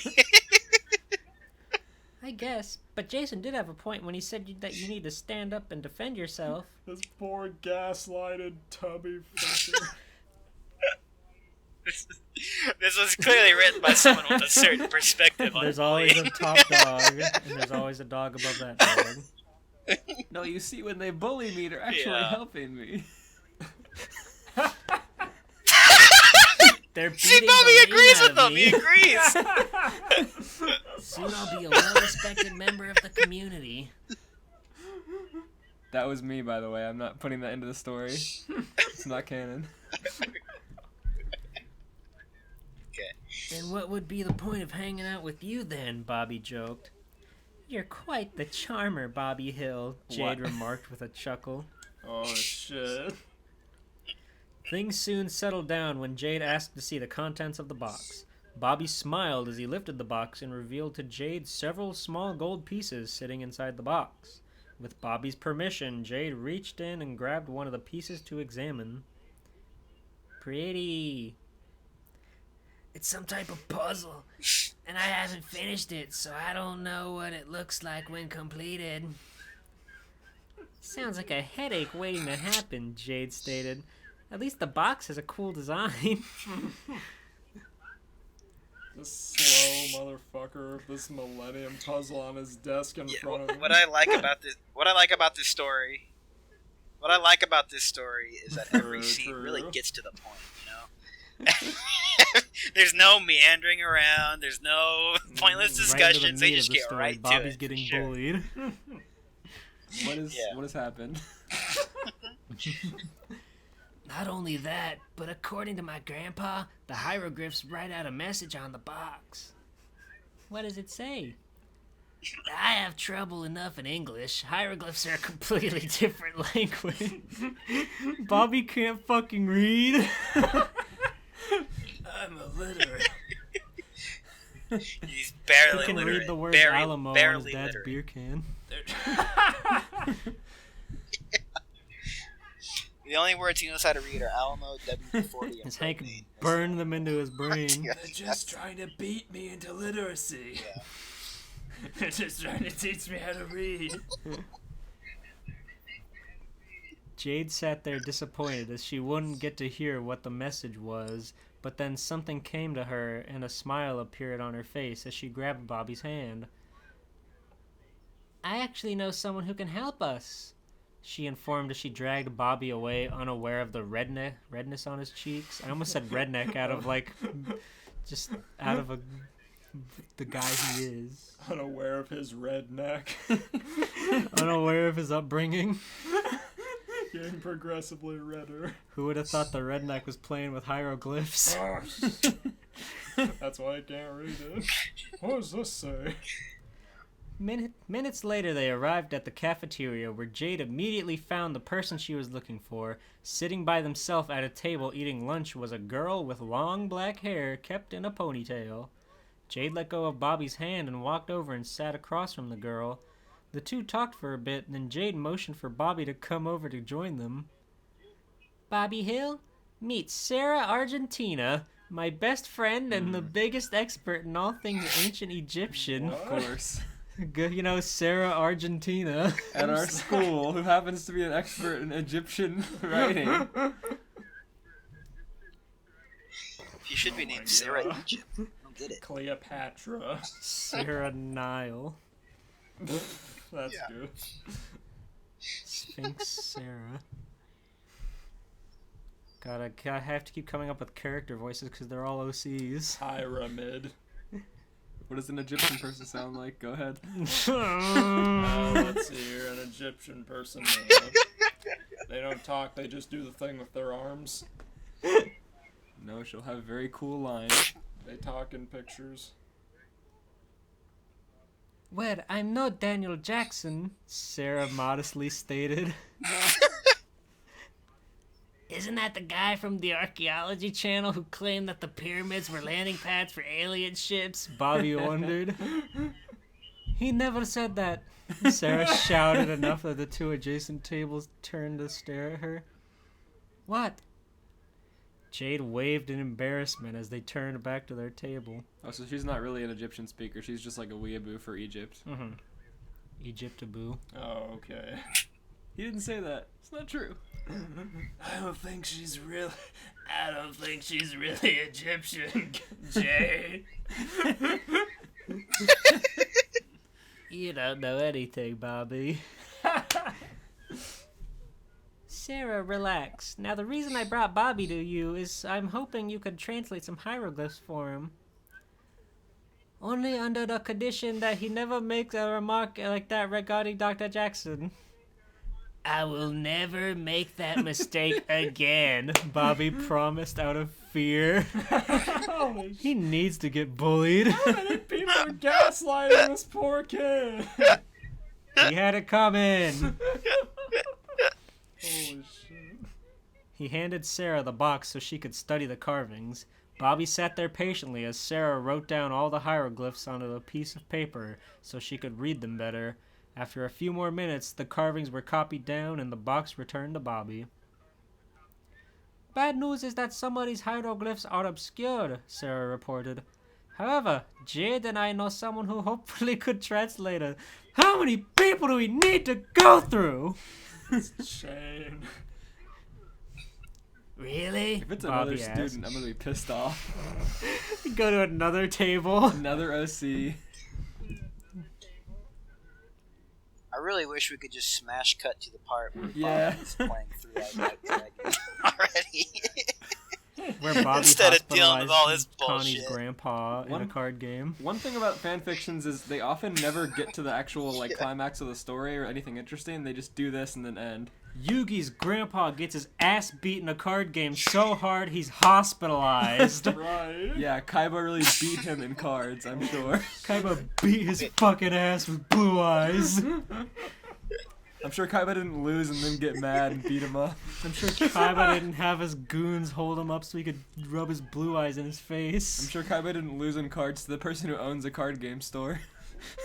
Kaiba was gonna give him that blue eyes with all those, or he's gonna give him that briefcase with all those cards in it for that blue eyes.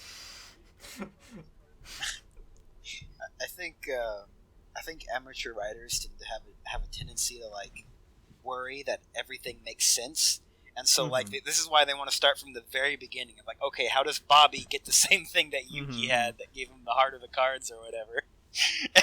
and so they want to make sure all of that is explained before they get to like what they actually want to write. And They have to make sure there's no like loose change anywhere from either IP. To explain what I was saying earlier is that, like, a lot of times they'll read ones that like may have like climactic final battle where all the characters meet and like the crossover happens, and then they're like all going to meet and then it just never happens and the story ends. Yeah. And I'm worried that'll happen. It's really disappointing when we read one. It's like, this is a great idea, and like the description outlines what's going to happen, and then nothing in the description ever actually happens. The author just loses interest or just never comes back to it. Or they do this and they meander until like nothing ever comes of it. Yeah. Every total drama fanfic that always starts with them listing a lot of my fucking characters God. and then they just end. Every Total Drama Island fanfiction starts with them introing all the characters, then all their OCs, then all the crossover characters, and then it just ends the story. Repeating fucking over and over. I remember my first fanfiction I read for this podcast was a total drama one with Saiyans and shit. And they had to explain how all these Saiyans are so strong, but they're in this fucking game show for fun, all their backstories. And of course, one fucking total drama character introduces that Saiyan OC to another total drama character, and then you have to hear the backstory all over again, abridged. But from DJ's perspective. DJ has to say, oh yeah, this is this guy. He's with a Saiyan race, and he goes through the entire backstory multiple times. He's actually strong enough to destroy our world, but he won't. That's not relevant to this game show section. Just wanted to let you know. He's only in the money for charities for his friend Chi-Chi, even though Chi-Chi's rich and she has a charity where she puts all of her money on that. But she could use the money, you know what I'm saying? She gets paid by the Galactic Federation, but she could always use more. So. Yeah. See, this is why a good writing strategy is to start at the action and then have all that exposed later through conversation or something like that, rather than giving the whole backstory up at the front and writing a whole novel-length thing just so like everyone Hank Hill understands dropping off what you want propane to and then write. expanding his urethra. Yeah, exactly. Exactly. So see, that started with, okay, I want to write Hank Hill raping Peridot, so we're going to start there, and then we'll explain why he's there a genius. Yes. It's okay. I can't wait for the part of the story when Kaiba puts antifreeze into Cotton's drink so he gets onset dementia. Kaiba fucking beats Cotton's ass. They go to the third person who can help him at the school lunch, and it's just Kaiba sitting at a table somewhere. Kaiba looking vastly different from every other character. Kaiba way over designed for King of the Hill. With shading. The only one with a damn shadow. He looks like he's part of the background with how much detail's put into him. Yeah, Jade and I were going to visit her store after school anyways. What kind of store does she own? An antique store? Actually, a game shop, Jade corrected. You mean like board games? Along with video games, puzzles, various games from around the world, and most importantly, duel monsters. You two are into duel monsters? A surprised Bobby asked. I've been playing ever since the game came out 8 years ago. That dates this. It dates her. How old is she? Old enough. 18. High school age, apparently. For the sake of anything Let's that go could ahead happen and later on. Sarah LaRue. It'd be great. It'd be great if they were freshmen and there was a line of this. I know I got held back 3 years or something like Connie. that. Well, I got into the game a year before I moved here, Jade added. You ever played the game, Bobby? As any other kid, I did have a deck, but I stopped playing after a year because I kept losing every duel, and my parents thought I was silly to spend money on a card game. Just the way Bobby's accent sounds just made that sound so funny. I used to have a deck. Hey, why you got your deck out, Yug? In the fucking, new Yu-Gi-Oh movie, Joey is really hamming up the Brooklyn accent, so he's like, why you got your deck out, Yug? Yeah, that sounds really good. How recent was that? They make still Yu-Gi-Oh make shit? tons of Yu-Gi-Oh stuff, but they had an original cast movie Wow. a couple years back. We In saw it in theaters. theaters. Oh wow. Mm.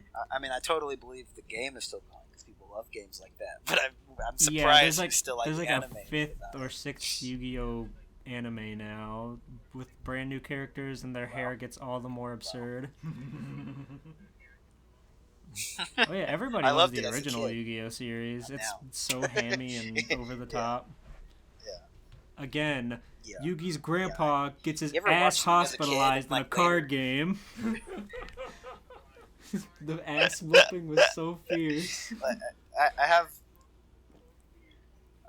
I've watched a lot of shows as a kid where, as I get older, I realize, that wasn't good. I don't even have to rewatch it to know that. I just know it was never good. And He Yu-Gi-Oh is fucking one of broke those Kaiba's things. mind open with Exodia.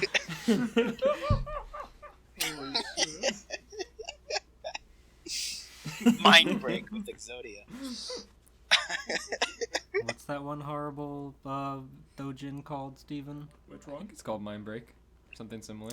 Oh, the one with the girl who gets the girl with the glasses. The ponytails. Manifestation. Manifestation. Manifestation. With Seto- Emergence. Emergence with Seto Kaiba. There we go.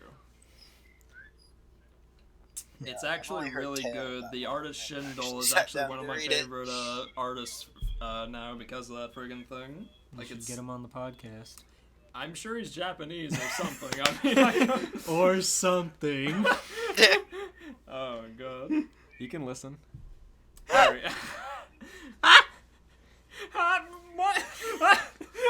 If in some case we get him on, he'd have no idea what's happening. He'd just hear us speaking a language, telling these tales.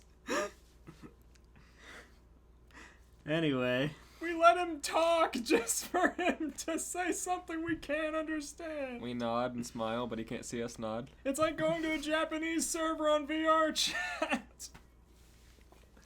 Oh my god. Well, meet us after school, and we'll not only hopefully get those craving translated, but maybe reignite your love for duel monsters, Jade suggested.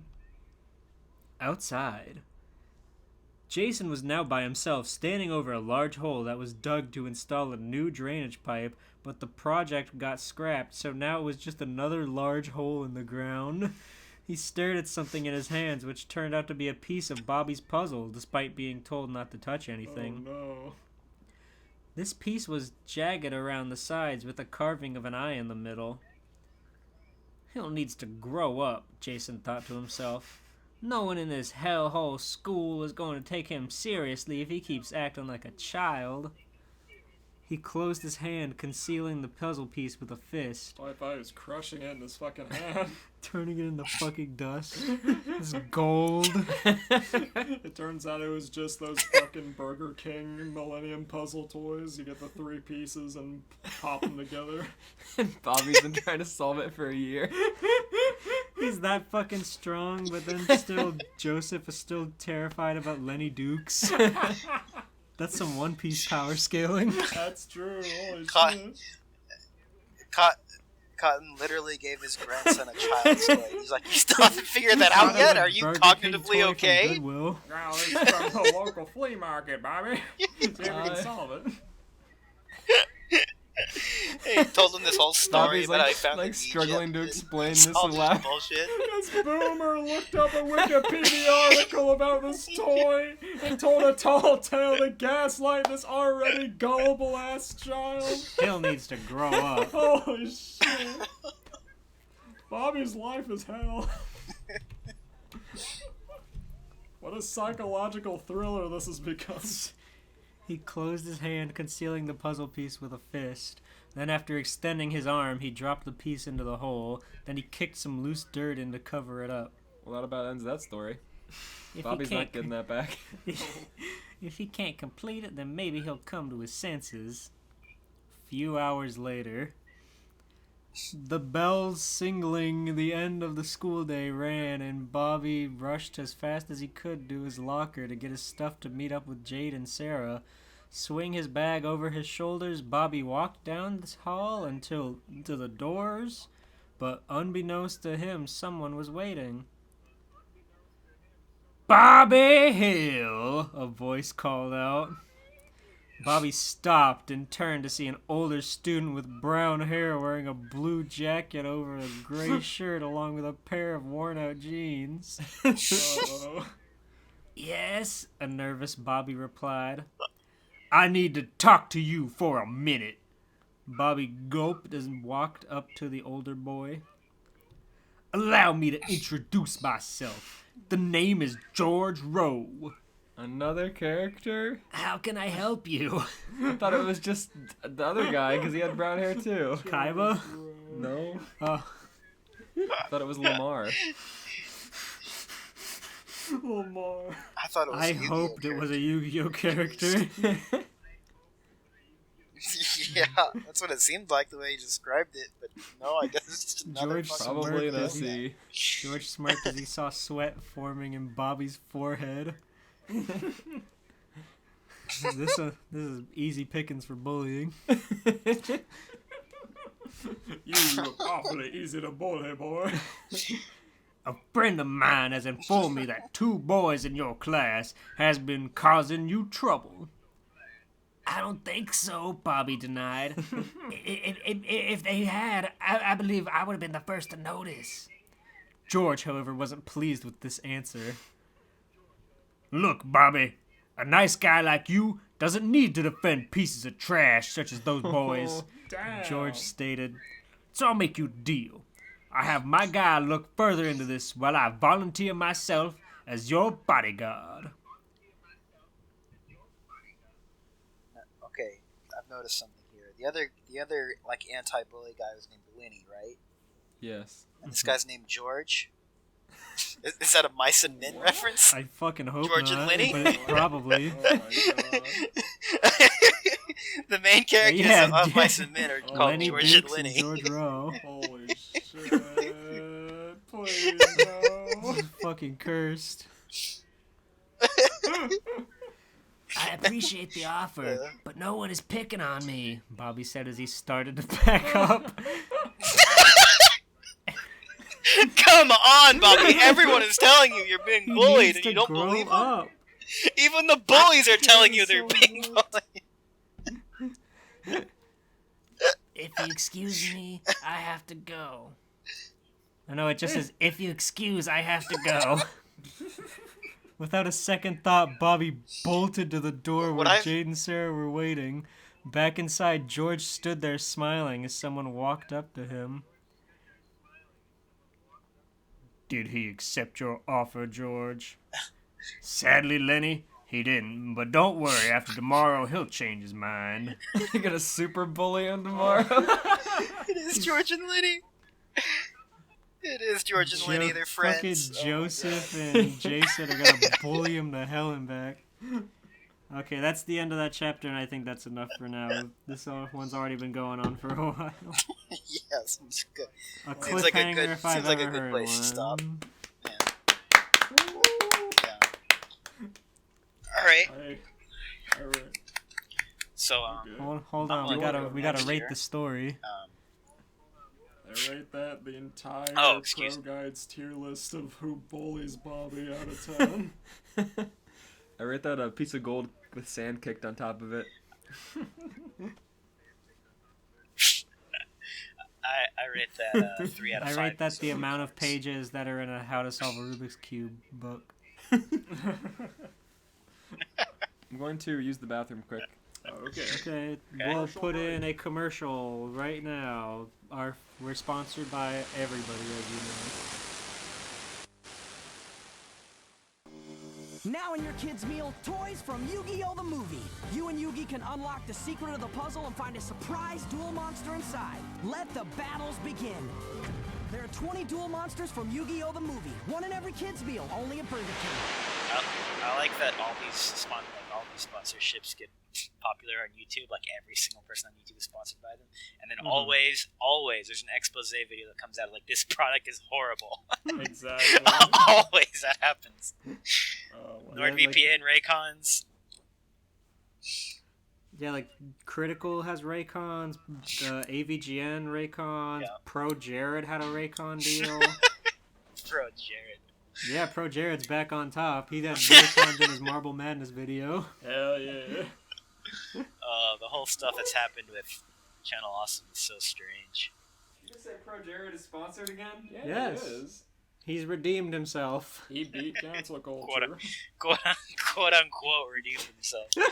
He ignored it. Yeah, he redeemed And the himself world forgot. he redeemed himself by doing nothing and being irrelevant. He played more Final Fantasy and the world was a better place. Yeah. That's all he needs to do. Somebody else did something tragic on social media and everyone forgot about Pro Jared's swindling. As is Twitter. His Let's Play channel is back in full swing. Is that you're on your third LaCroix, mister? No. The great thing about LaCroix is that you can drink 1,000 of them and it doesn't matter. It's true. It's just fucking water. It doesn't matter. Yeah, that's what I always tell myself. You need to get a soda drink hat so you can have 2 of those bad boys at once. I've got 3 12-packs, so I'm not running dry anytime soon. It's no sweat. Hell yeah. We probably cut back in somewhere in that rant, but you can go ahead and start reading one of your stories you picked. So, I have 3, and I don't know which one I should read. I think we should put it to a vote based on title here. Well, actually, we don't want to read the title because that'll get us in trouble. Okay. But also, you don't want to spoil what the crossover is until you actually read it. Sometimes it's a reveal. Okay, sure. So Like do when your the thing. Paradox gets punched. You never see that coming. So don't read the title. That's what I'm hearing. At all. Yes. Yeah. Okay. Just Well, then I'll have to go with my gut then. Let's see which one. Look at these again. The good old stomach feeling. Man, all of them seem somewhat interesting. What are the word counts on them? They're all pretty similar. This first one is 2,000. This other one is 3,000, and then think I'll go You with got it. the criteria down. Yeah. So I think I'll do the 2001. It looks. I didn't read it obviously, but I did read like a few sentences, and it seems like it was either written by a child or by someone who's Those are English is the their best. or Children someone come up who's with some crazy or shit. someone who's English. It might be someone whose English is their second language, but one of those two, I think. Remember, we read things verbatim. Right. Your brain's gonna fucking rot. Okay. It's gonna make you go blow Alright. my nose. Here we go. Are we ready? Ready. Yes. Go ahead. So, story goes, when whole state of Texas heard of the green flu in northeast, but north of Texas got protected from the infected. But most of towns are now overrun by them. Put at Arlen, the town is fine until the news told about battles of riots at East Texas, and mostly of town people won't buy it as Nancy lied about the cover-up. And they, Nancy's an untrustworthy source. I'm already loving this corrupt reporter Nancy. and they mostly of townsfolk get supplies at their houses, and several get guns, and one of them is Hank Hill's friend, Dale Gribble, who buys few guns, and one of them for this friends each for their life are not safe. Hank was going work, but Buck Strickland announced what Strickland Propane is closing by next day, while Hank almost denied it, and he thought Mr. Strickland was joking. But Strickland was really serious, and deist that Strickland is will closing by tomorrow.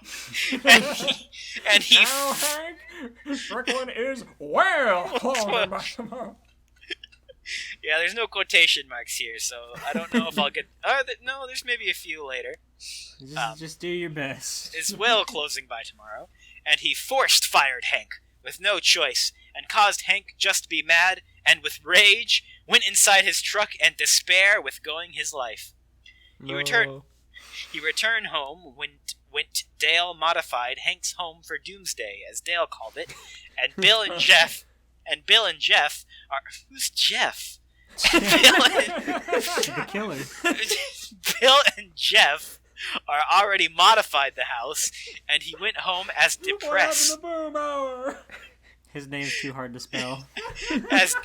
as depressed because he was fired with no choice by his boss. Peggy already buy 250 supplies of mac cheese for next 10 years. Come on, mac cheese. They're not even trying. As she puts it, and Peggy see Hank crying that he was fired by his boss due to the green flu is coming to kill all of Arlen by at least 3 more days. And Hank told Peggy about it, and Bobby comes in and go to TV. And he click in new channel that several sites are overrun by infection. And both Hank and Peggy are now watching with Bobby about their future and future of Arlen as overrun by infection. Green flu. 2 days This is left. awfully topical. Bobby, come in and go TV. That's about as in depth as he gets. Yeah, there's not a lot of lines between characters here. It seems like they all just kind of do stuff. 2 days left, and almost of Arlen are starting leaving, and few hours later, as teenager found and parkour guy that he thinks is sick and is vomiting for a short time until he turned into a hunter. A hunter? Like from Left 4 Dead? Oh yeah. Yes. Oh yeah, the green. So, flu. so what I understand here is because he's a parkour guy, he turned into a hunter. Yeah, when you said sick, I thought you meant like, oh, that's so sick, dude. Yeah, me too. And he vomited. Holy And then turned into a hunter. And he turned into a hunter, and eating and killing him up, as let several officers found the hunter as they heard screaming in miles, and they are trying to kill him. Until they kill him, they warn the townsfolk to leaving the town, and they call the army for protect the citizens of Arlen out there. Put most of them. I noticed one thing he does is instead of but, he says put.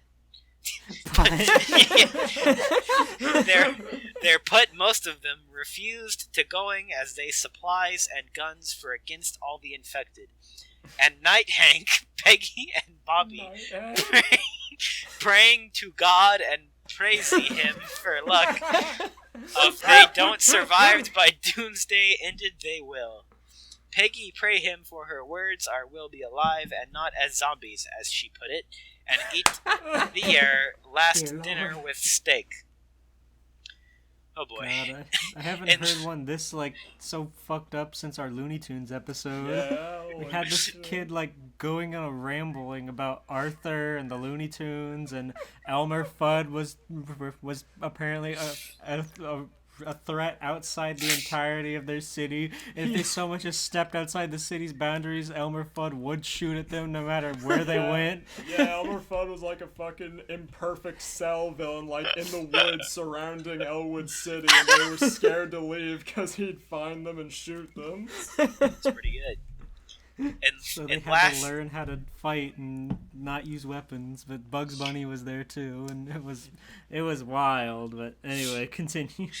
In last of normal day before doomsday in Arlen, Bobby was going to set Connie by and kiss her in private, and Connie said, "Have good times with you, Bobby, and do better in crack and math. If you, your parents, Joseph and his parent, are be hoped to live at after doomsday is ended of zombie outbreak, I will have sex with you."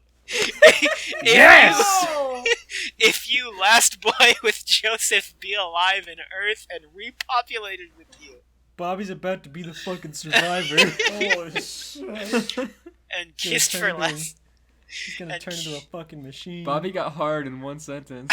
Bobby's gonna kissed for last time as Khan started his car up and left it as few townspeople are leaving Bobby crying.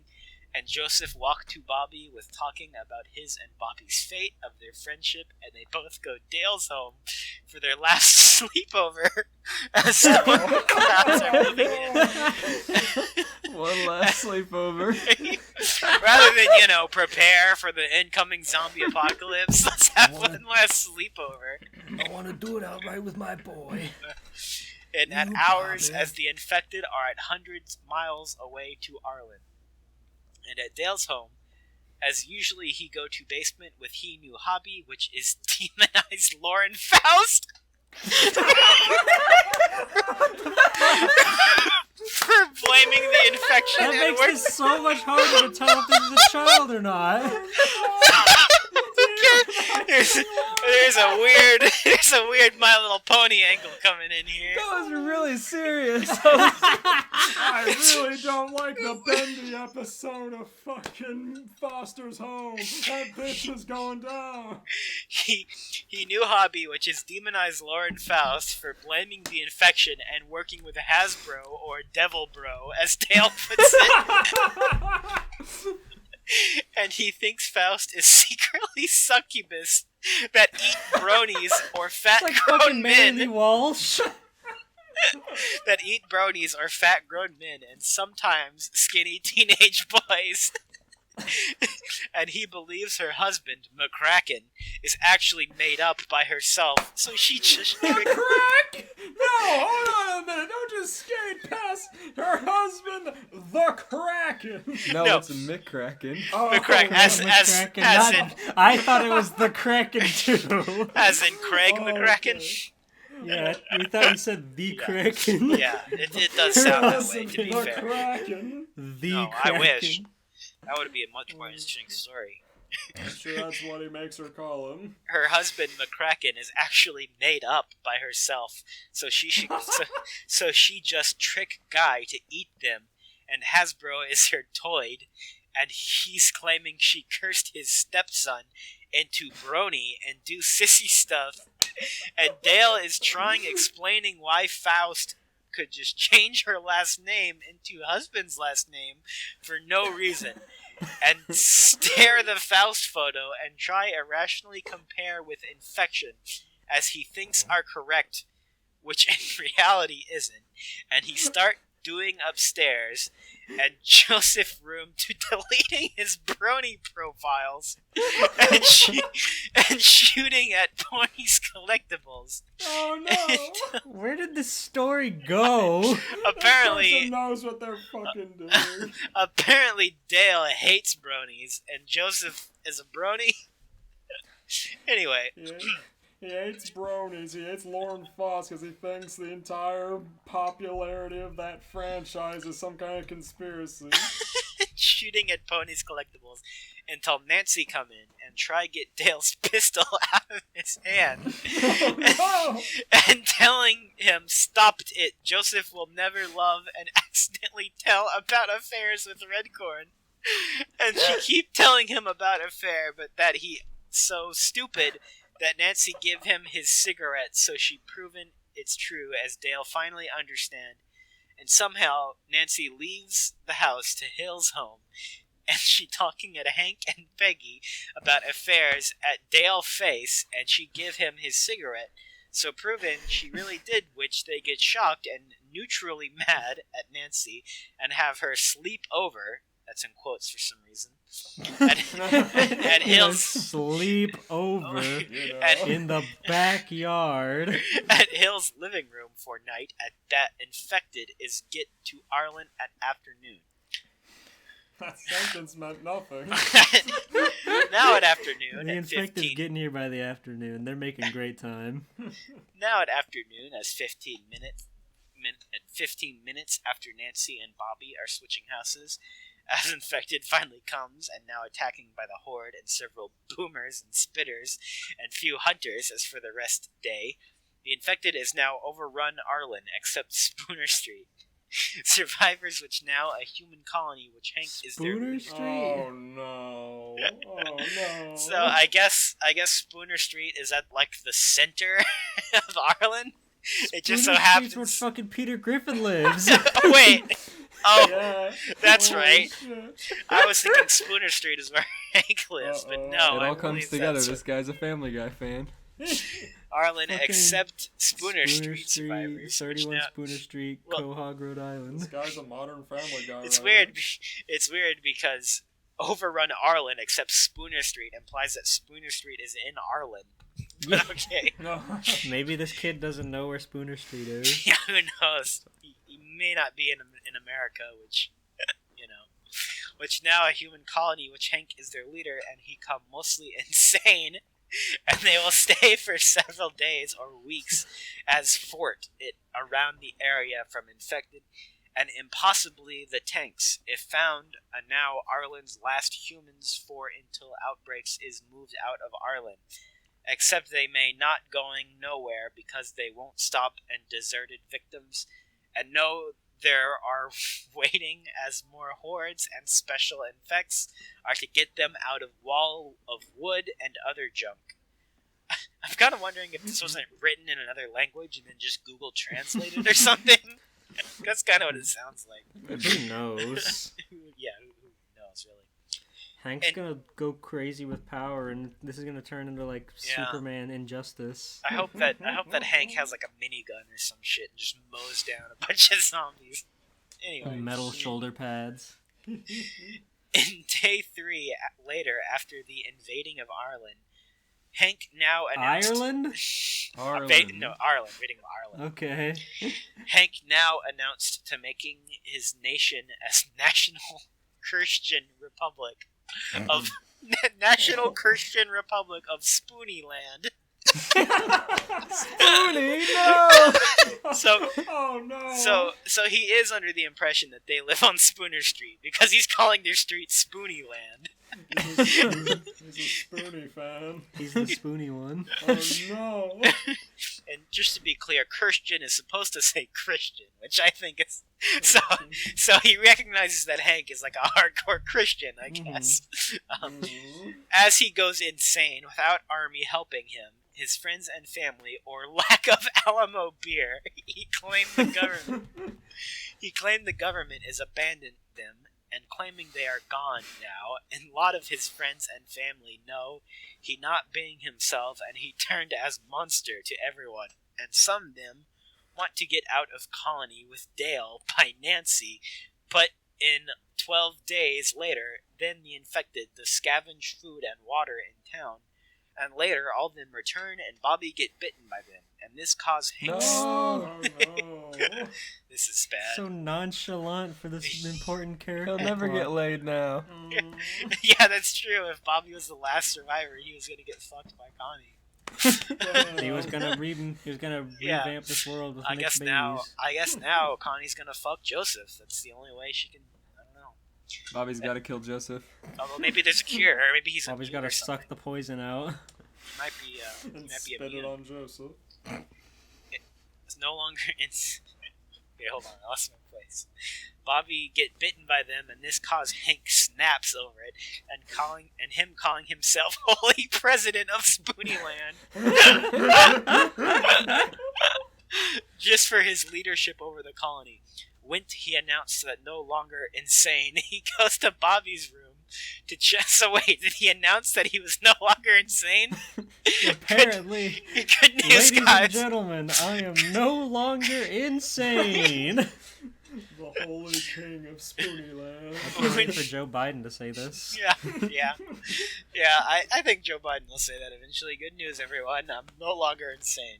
Good news, everyone. I'm the holy president of Spoonieland.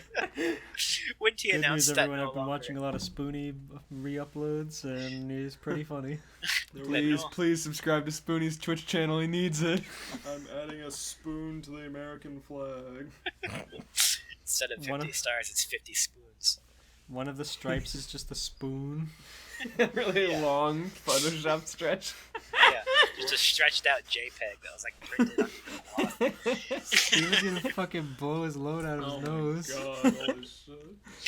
When he announced that no longer insane, he goes to Bobby's room to check that he better he not well and start mutated by a day ago, and he get hallucinations after he get bitten by infected, and Hank pray him and will change by stop drinking Alamo beer. And Bobby's a fucking bloater, and you all know it.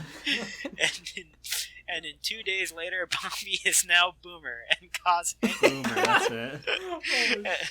and cause Hank then Peggy crying for their loss of Bobby, and he kill, which it traced by hordes. And then they made the first wave in a day, and then second wave at third day. At day You can't 6 just of start using video game lingo now. yeah. At day 6 of Aftermath of Doomsday of Ireland, Hank's, I like that he puts like the names of these days, like just like we should all know them. This does the opposite of what the other story did, of just like basically summarizing everything that happened. Right. At day 6 of Aftermath of Doomsday of Ireland, Hank's nation is slowly become more of a nation, should as he invading streets into a block of area of Ireland. And then at day 8, he renamed as Christian Republic of Ireland, as he developed a delusional disorder as a result of Bobby's death, and he becoming Oh. and he becoming more friends of his nation's military's general, Dale Gribble, about That's the last person you should have in charge of that. about declaring war on My Little Pony. Why? This is not the time, Dale. War on Equestria, here we go. I know there's these zombies, Hank, but we gotta take down My Little Pony. You know The real threat. behind this. Lauren Faust is out there somewhere, and we gotta we gotta take her out. She's the real mastermind behind this virus. She's a succubus, Hank, I'm telling you. As he flips his glasses up. As he sent scouts scavenging for pony mech. Okay, I don't know if it's supposed to be merch, but it says scavenging for pony mech, and I hope to God there's pony mech suits roaming around Ireland right now. Like a fucking Trojan horse, but it looks Yeah, like a Transformer horse. Like a giant, like, Avatar mech suit. If you guys remember Avatar, the movie with blue people. Mech suit, but pink and pony themed, like blasting zombies. It's like a bunch of Zoids. Yeah, scavenging for pony mech and burning them as he lunatic than Dale himself, and then went to anxiety manic state as he burning We've some all been there. as he burning some toy stores that may contain MLP mech to ground and shooting pony and non-pony mech. And he unexplained worship Reagan as Satan as he create pentagram with Reagan pictures and biographies at center, which he believes to against infected and evil ponies went during and final mental breakdown at day 13. As a result, Bill and Dale had coup him to he really mentally unstable, so he locked him in Bill's closet until one of them scavenged a antidepressing bills for Hank. Antidepressing bills. Okay. A bunch of little bill heads floating around him in his mind. Something weird has happened here where he replaces P with B occasionally. So he's supposed to say antidepressing pills, but it's antidepressing bills, which is funny because that's a depressed character in the show. But okay. Bill For always Hank, steps up when his friends really need him. for Hank, as they looking into ruins of Arlen, and they found few antidepressing, as they block by the witch, and Jeff tell all. I don't know who Jeff is. I swear they just don't know how to spell Boomhauer. Yeah, I think is Boomhauer's first name Jeff Boomhauer. Is that what it is? I remember something like that being in the show. Maybe that's what's going on. Because I think at the end, like, it was a big reveal that his name was Jeff. It was stupid, but anyway. Yep. Oh yeah, It is Jeff. Yeah. Okay. Jeffrey Dexter Boomhauer the Third. There's my knowledge coming in handy. Hank, so yeah, would you be that is what's going quiet? on. That is I'm what's going trying on. He to didn't want buy to spell a bottle of Boomhauer. you. He didn't want to spell Absolutely. Boomhauer, so he just spelled Jeff. So that's really Looked funny. up Boomhauer's first name. Yeah. As they block by the witch and Jeff tell all, "You're wrong way, boys, you look at us." And they did get around her. And Jeff somehow know this theory as they found at internet as claimed by Jeff. I found it on the internet, man. While Bill as acting holy president, and they returned. I like that Arlen devolved into this theocracy. While Bill is acting holy president, and they returned back safe and forced gave antidepressant Bill up to Hank, and he now come down for now, and right now Hank returned his vice holy president, and so Hank returned as vice holy president, and it's making Bill as now holy president, and now declaring ceasefire on war on My Little Pony by Hank if until his manic state returns. In day 17, the group is going around Arlen for some food and more drinks and killing several infected, and their first kill with Tank. And as they look around downtown Arlen, they found a small girl who not infected, and they just took their colony to colony or the nation, and Hank is fine, their other survivor in Arlen. I had a hard time reading that sentence. So they now treating her as citizen of Christian Republic of Arlen as she become the nation's consumer's secretary. I don't know who they're talking about. Despite she 14th and using her for marketing and gathering info for the nation, they used Peggy or Nancy. Nancy was reporter, and Peggy is too smart of marketing and gathering info, and they try Bill. Putt is already occupied at Nation's Army second of command. I got lost in the story ever since Dale became the leader of the military. Bill is also vice president and army command. I'm having a hard time finding out like what tone I'm even supposed to be reading this in. So bear with me. And next 30 Bill's days, president, Hank is vice president until he goes insane again, and then he claims presidency. So just to recap. Hank went insane. I think temporarily became uninsane, but then became insane again after Bobby died. So Captain they locked him in a Insane. closet, fed him antidepressant pills, force-fed him antidepressants that then made him uninsane, but Bill remained the main president, and Hank was instated as a vice president. And That's now, democracy. and now someone, I'm not sure who, in day 7, they went and they look around downtown Ireland. They found a small girl. Okay, so they found a young girl who they made the nation's consumer's secretary, whatever that is. Despite the fact she's 14th, which I suppose is supposed to mean 14. So that 14-year-old girl does now have a serious political position. And Nancy and Peggy are some kind of marketing specialists. So They didn't anyway. even bother to give her a name. And next 30 days, Hank's nation just little growing as they find more survivors and food. They did kill more infected with a few special infected and lost 2 more deaths. And this time Nancy got infected by zombie Redcorn. Oh no! Oh no! No. Is she said, claiming, but everyone think it just hallucination from infection. Oh, okay. So so I think she says it was John Redcorn, but they think it wasn't really John Redcorn. It was just she hallucinated that because she was infected, I guess. I mean, she's still infected, so it doesn't really matter. Yeah, it doesn't really matter. They just think maybe it wasn't John Redcorn. I guess. I don't know. And later she become infected and Force killed her, and Dale never got cry-eed once as she tell the affairs on Redcorn.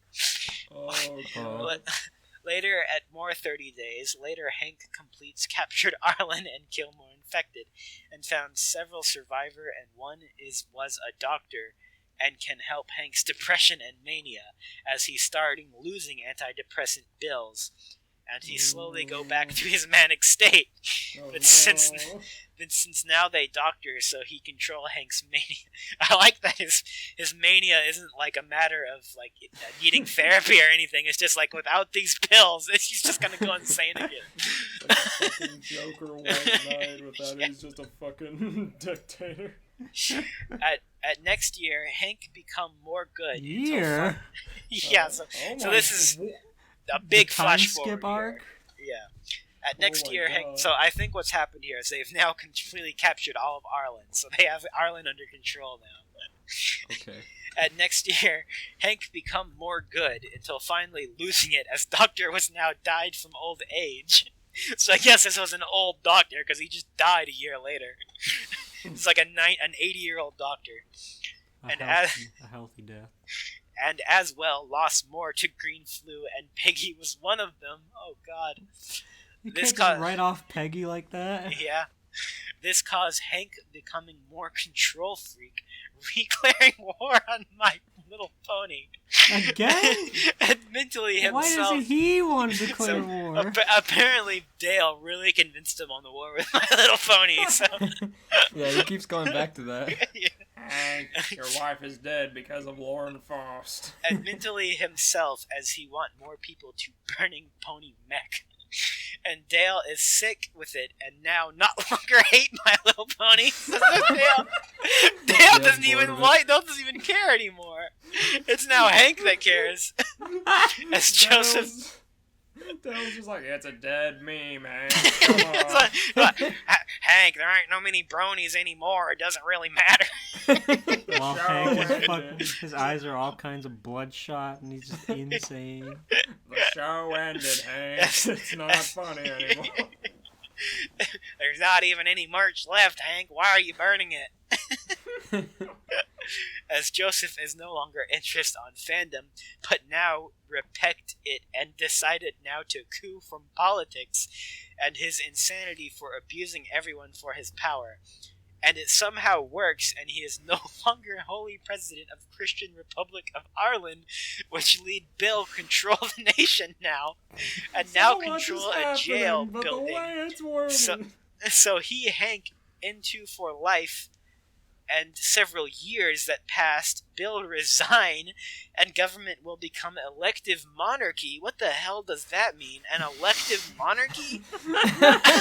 Well, you know. Does that mean you elect the family that's going to rule for the rest of the existence of the monarchy? I don't understand.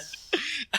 Until Which- everyone in the family's Is dead. this like fucking Wakanda, where like there's a lineage, but Yeah, so- like you can fight for it? What the The, fuck? the only thing what I imagine an elective monarchy is okay, we're going to elect the first leader, and then his child and his lineage will rule for hundreds of years from now. So there's only one election. Fair enough. I don't know. That's the only way I can rationalize it. This brings which- so much faith in one fucking person. And here's the kicker, which Dale is now king of Ireland. and, King? and as go to Sint Scout to look other survivors, and they least found 500 survivor, with 175 are carriers. Dale is now planning and are need do testing on them for cured and revived civilization after the outbreak is over.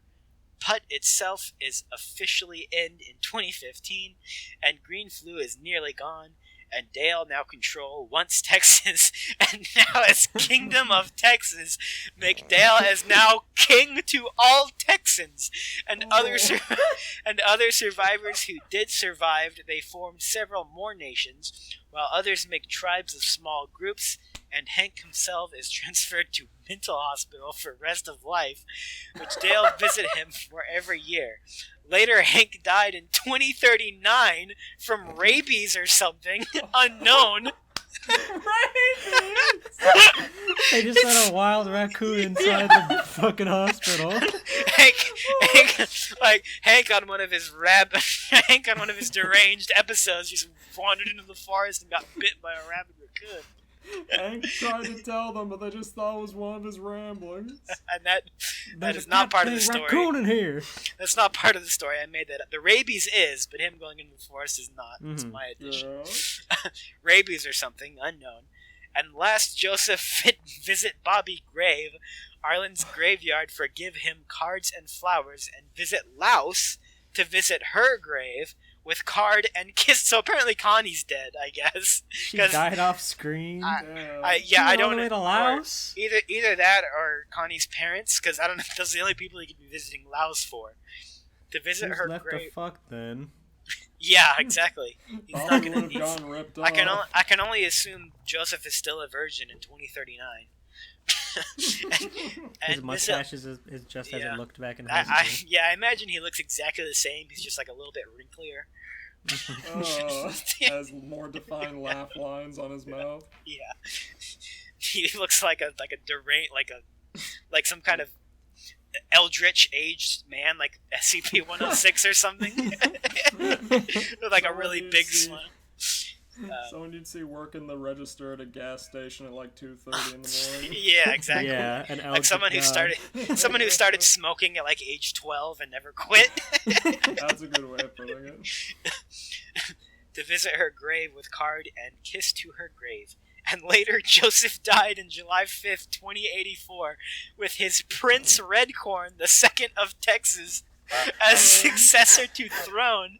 And now humanity is now going to right track after all. The end. Prince At last. Redcord. Holy shit. God, So, that was. That was a trek, man. Yeah, Holy that- crap.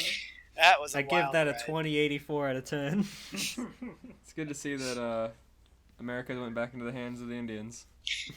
Yeah, That was Yeah. the message. yeah. In a way, yeah, that's true. The Native Americans now control the United States again. Or at least Texas. Yeah, at the very least, Texas. So, my review. Now, needless to say, it's horribly written, and it looks like it was sent through Google Translate or something like that. But I think there's an interesting kernel here, because it's not even really about the Left 4 Dead virus. It's about like Arlen turning into this Christian republic and Hank going insane. And Yeah, Left 4 honestly, Dead was just a set piece. Yeah. And honestly, I think if that were written really well, it could be a really interesting story of like Hank going nuts and Arlen turning into this like nutso theocracy Christian republic, and then eventually turning into some kind of monarchy, and like the virus being beaten back and forever changing like the American political landscape. That's kind of an Fucking interesting dark story. DC comic done in Mike Judge's art style. Yeah, like this as a graphic novel of like a King of the Hill spin-off, I think would be really interesting. So And to think Prince Redcorn was the real King of the Hill. so despite how like nutso it is, I think it could actually be good if it was written well. Dale and, Gribble was the King of the Hill all and along. of course, delete all the weird My Little Pony shit. That was just like No, that's imperative. That's what started the wars. Leave the P's and B's reversed.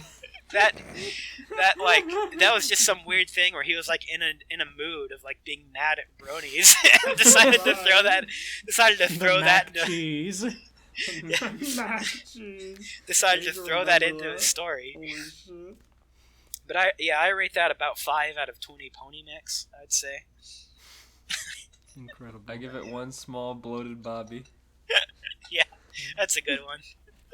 I give So, that I'm interested. issues 1 through 13 of the King of the Hill New 52. Of course, I don't want to out who wrote this, but I looked at his profile a little bit, and he's written a lot of things, and I'm wondering if, because I feel like there's a kernel of a good idea here, and if he's gotten older and, learned English better, he might actually have good stories under his belt. I don't know. Maybe you could do some research later. Yeah. I know you really want to read your story, but we're going on like 2.5 now. Yeah. Okay. This fine. was a very long one, but that's generally how it goes with guests. But Yeah, this I mean, was- I had a lot that I wanted to say at the beginning, so I feel like it's partially my fault.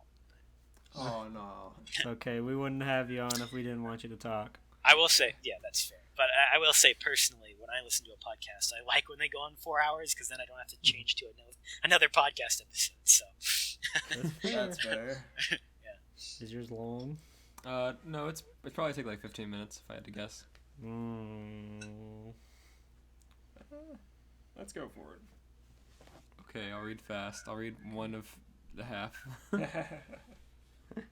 Do I have either- Read halfway and then say it ended. It's very fortunate nobody has to go to work tomorrow. So true. Yeah, this is pretty short. Alright. Begins. It was almost 10:30 p.m. when Dale finally made it home from an exhausting day of exterminating. His popularity lately was skyrocketing, and more people were calling him for pest control. The idea of receiving these many jobs is almost like a dream. For the first time in 10 years, he's finally been able to earn enough money to almost make as much as his wife does. However, seeing as he was the only person doing the work, he is starting to be overwhelmed by the sheer number of calls he gets and how many animals he has to exterminate every day. Ugh, Dale grunts, feeling a sharp pain on his tailbone, still feeling achy from when he fell off a ladder. Damn squirrels. Are you feeling okay, Shug? His wife Nancy asked as she exited the bathroom wearing a peach-colored nightgown. She was excited. Oh, it's nothing, Nancy. I'm just so dang tired. This whole week has been more of work than work after the other, Dale said, unzipping his orange jumpsuit. Now I have 5 more jobs to do Sunday morning. You do a good Dale impression. My voice just sounds like this after drinking so many LaCroix and laughing so much. You become southern. Nancy looked at him in worry and sat beside him on the bed. Shug, I think it's time for you to hire someone to help you, Nancy stated as she placed a hand on his shoulder. Almost as if she took a swing at him, Dale hopped off the bed. Hire? Dale said. I can't do that. How can I afford that? You are earning the most you've ever done, Shug. I think you can afford to hire one person to help you, Nancy reasoned. I don't know. Last time I did that, I almost got sued by Lucky, Dale said, rubbing his forehead, pacing around the room. Then maybe make them sign a contract or something, Nancy suggested. Contract? Dale asked, sounding very surprised. That could work. By signing their life to me, I can make do whatever they want, and they can never talk back or risk breaking the contract. Holy That is a very Dale thing to say. That is. Nancy looked at him, worried. Maybe I wouldn't go that far. Maybe something along the lines of with them not being able to sue if they get hurt them monkeying around like Lucky did, Nancy told him. Fair enough, Dale thought, taking in a deep breath. Taking a seat back on the bed next to Nancy. Wow, just the idea alone, I feel much better now. I'm glad to hear that, Nancy told him as she gave him a kiss. Dale smiled as Nancy before kissing her back. Good night, my little sugar flower, Dale told his wife, who giggled at the cute title he gave her. With that, he shut off the lights and fell asleep. What an incredible couple. Hell yeah. Dale woke up the next morning and got ready for work while he thought about what Nancy said last night and got excited. Humming with glee, he walks into the alley with sheets in his hands, prepares himself to hire these 3 new employees. An alley. 3 employees, who do you guess they'll be? Hank, Boomhauer, and Bill. Sora, Donald, and Goofy. Oh no. Yeah, I hope it's a cast of like a various different characters from all sorts of different canons. That'd be great. That would be. Ryu from Street Fighter, Cloud from Final Fantasy VII, and Cheeto from Rocket Power. Eddie. And Sora from Kingdom Hearts. That'd be great. Dale woke up the next morning and got ready for work. Standing in front of Hank's fence was his good friends Hank, Bill, and Boomhauer. Oddly enough, Con was there too, most likely to insult them or something. Looking like a man with a purpose, Dale walks up to them. "Morning, gentlemen. How are you on this fine day?" Dale said with a smile on his face. His 3 friends in his childhood greeted him warmly while Con rolled his eyes and didn't say anything. "I have great news that will change all of our lives forever." "What is it, Dale?" Hank said with a slight annoyance, thinking that this is one of his crazy conspiracies. "I'm glad you asked, Hank," Dale said as he hands him a flyer. While passing more flyers to the others, he goes on saying, "I am now hiring employees to work for me. With the huge amount of work I have been receiving of late, I need more workers to help me. So I need you 4 to quit your jobs so I can hire you." Classic Dale. "What?" Hank said, almost spitting beer out of his mouth. He would never waste beer. It's true. I almost spat out beer. Is that in the story, or is that a reference to the episode? That's a reference. That's a reference. Okay. Yeah, they're like I was someone tells hoping- him something really. I think it was Luann. She said something crazy, and he like Yeah. almost spat, but then he like stops himself. He's like, I think, you know what? There is a scene when he spits out his beer. It's whenever Peggy says vagina, and then Oh, he yeah. spits out his Oh, beer. yeah. You're out here shouting profanity for the whole neighborhood. Yeah. That was early, though. That was before he was established as someone that would not waste beer. "Yo, man, that's ridiculous, man. We can't just up and leave our jobs, man. Don't be stupid, man," Boomhauer told him. Whatever his job is. I He's a park ranger. I appreciate the effort. Yeah, that was also revealed in the last episode. But I appreciate his effort to write Boomhauer as authentic as he could. That's the best kind. Oh yeah. "Come on, Dale. I can't just quit the army just like that," Bill explained. "Oh, come on. As if they would miss you. What's there, like 5 more of you guys at the base?" Dale said. Bill glared at him and stormed towards the house. Must be calling them to let him know he's quitting," Dale said to himself. Con was able to hear what Dale said and started to laugh at Dale's stupidity. "What's so funny, Con?" "You are so stupid, Gribble. That is funny," Con said and Your laughed at him. fucking con is amazing. Holy shit. Perhaps I've watched too much of the show myself. "Ha ha. Well, I'm glad you have a sense of humor, Con. I'll be needing that when you come along as my worker," Dale said, laughing as Con. Just strong arming him. Holy shit. Con stopped laughing at Dale and scowled at him. "You think I would give up a good job to work with a redneck exterminator? No thanks," Con said as he walked away into the house. "Okay then. So I guess Con also needs to think about it before deciding to work for me," Dale said. For me. Okay, so I think I'm a little bit lost. Why exactly is Dale trying to hire the whole neighborhood? He's got too much work on his hands, and he can't do it all on his own. Okay, but I don't know where, why where does he he have was the so- money to hire all these people? Yeah, he was so against having 1 employee, but now he's trying to get 4. Yeah, and more people than that. The whole neighborhood, it seems like. Jesus Christ. They're all pawns in King Gribble's hand. Once they sign their lives to him. Yeah. My headcanon for this is that this is still the universe where he's king of Texas. Making them do this. His electoral monarchy. Yeah. That's what he told them, at least. Yeah.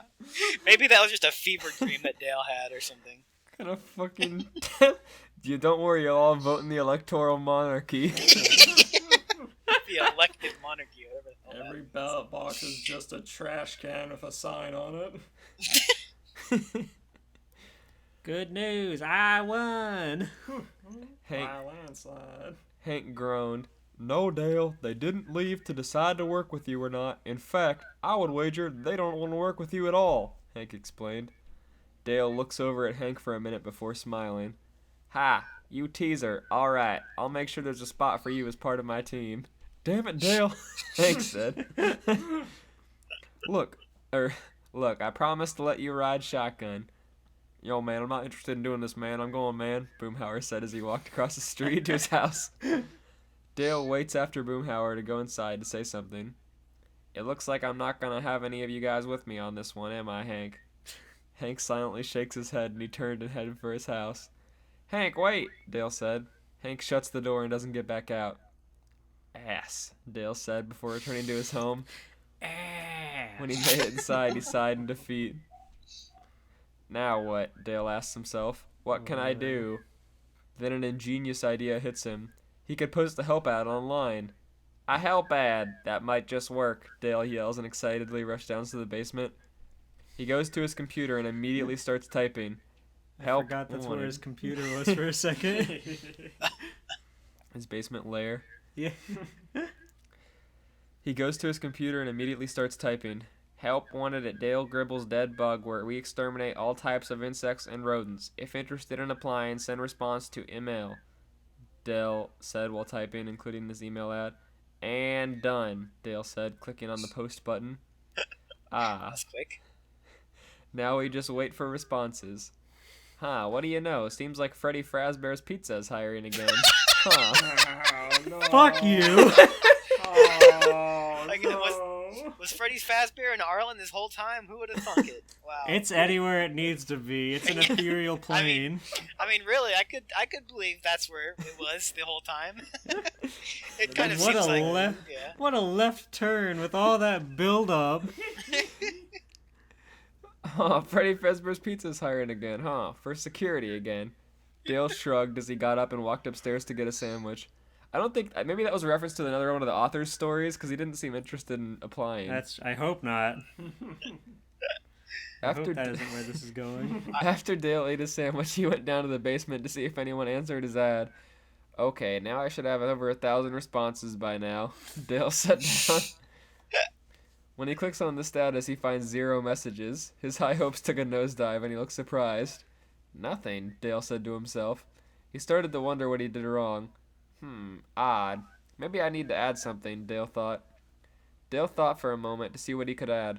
Maybe I should put on how much the job pays, he quickly added to the job. That'd be good. He quickly added that the job would pay $4 an hour.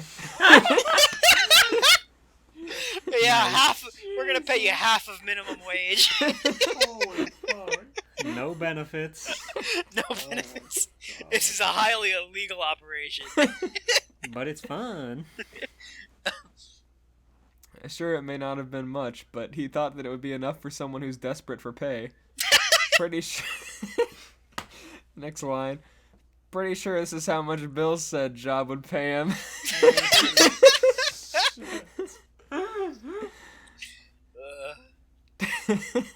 Dale sat there waiting for someone to reply. It was almost 10:30 a.m. and still no response. He couldn't wait for much more. He had another long day of exterminating, so Dale got dressed in his work clothes and went out to start exterminating, hoping that he'll get a reply when he gets home. It was almost 10:50 p.m. when he finally returns home from work.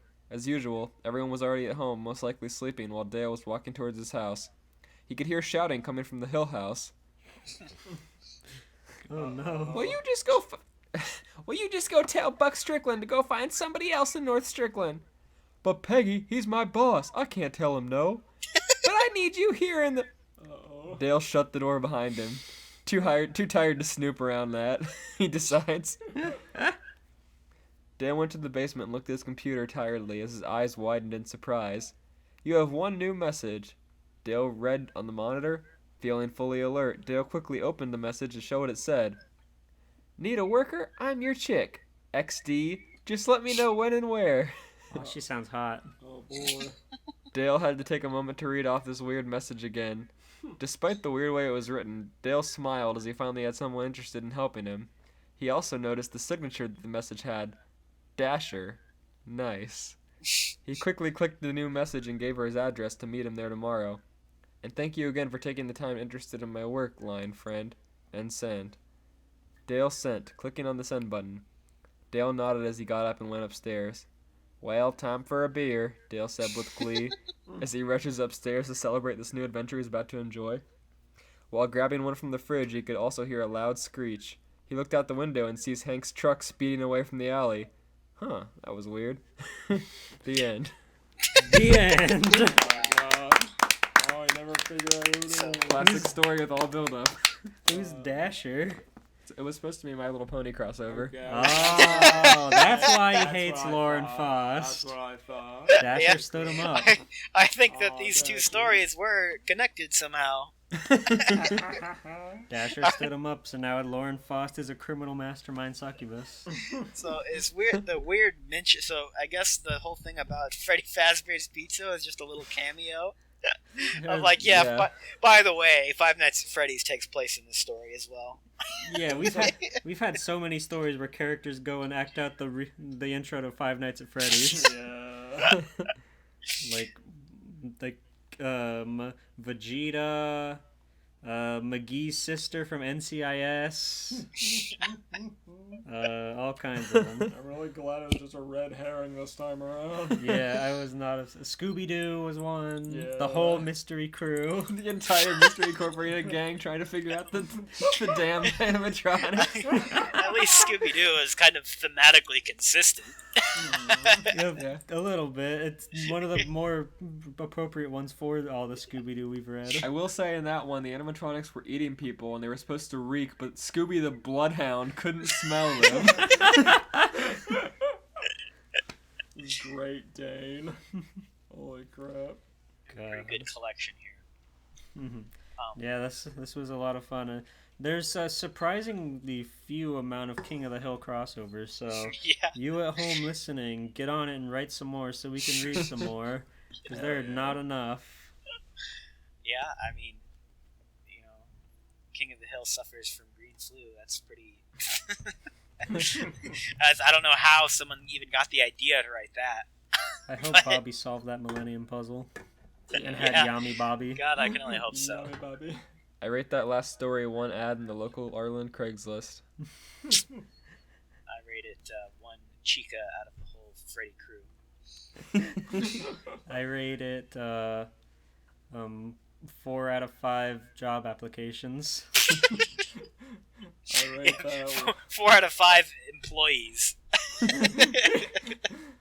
I rate that the conversion rate from dollars to bits equates to minimum wage in Equestria. Half minimum wage.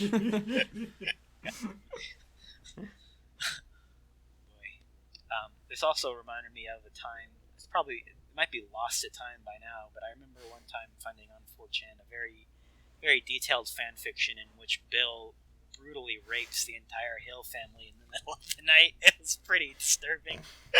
Incredible. Yeah, They pushed that man too far. that was my first encounter with King of the Hill fan fiction. So it was a long time ago I saw that, but it I reminded mean, me that of seems that. pretty par for the course. Honestly. That Yeah. reminds me of your last King of the Hill YouTube poop at Christmas time where Hank breaks into Bill's house and makes him make him cookies. It's your Yeah. Bill, you make the cookies.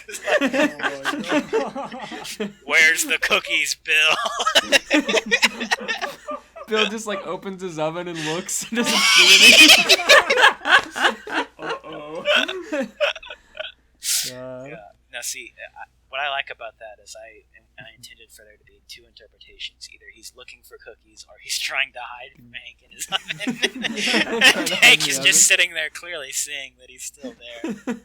See, that's the beauty of King of the Hill. It's such a mundane, average show that making fun of it with all this stuff really takes it to a whole nother level. Yeah. Like turning Hank Hill into like a Super Saiyan where he rams Frieza with his truck or fucks Peridot. Yeah, exactly. People will like ask me why I choose King of the Hill, and part of it is just because that's what people like to see the most for whatever reason. But I also think it's just a very malleable, mundane show where you can take, the mundane things that people are doing and recontextualize it to make them seem just completely fucking insane. And so, and Hank too is also always like a little bit angry or annoyed, so you can just turn into this fucking psychopath. And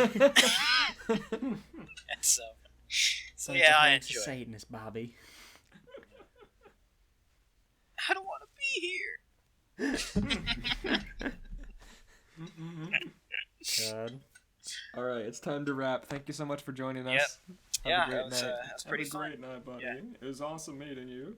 Yeah, it was great. Yeah, It same. was fun. Yeah, we've all watched your stuff for years now, so it's cool to actually get to see the person. you've been behind watching it for and- 10 years, and you've been watching since I started, so...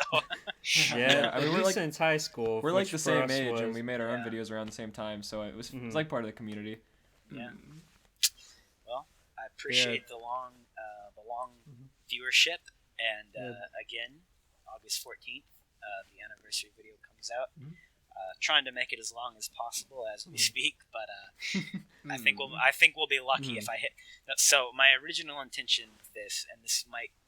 I've been hesitant to say this because this might just make people disappointed, but I started working on it like months ago, and I was like, okay, I want to make this a whole hour long, and I did not get anywhere close to that.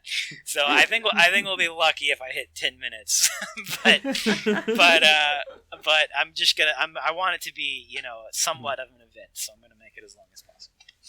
Yeah, and for everyone listening at home, like if you're listening to this today, the episode comes out, that is the same day as Yes. Attack of the Hank's 10th anniversary, so definitely go check him out. All his links are going to be down in the description. So definitely.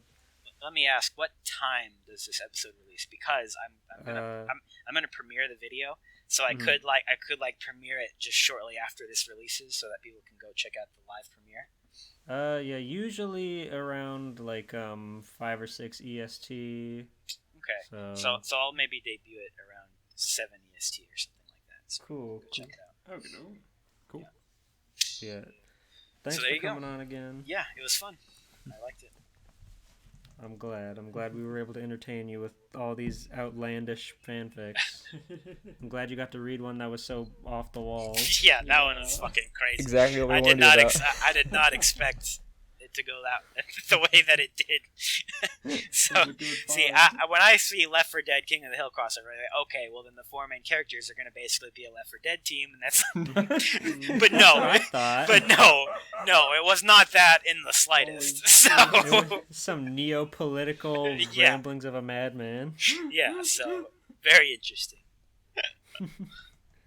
Okay, good night, everybody. Enjoy it. Steven, end the podcast. Say something cool. All right, good night, everybody. I hope you enjoyed King of the Hill, and then you can cut in the credits for King of the Hill here.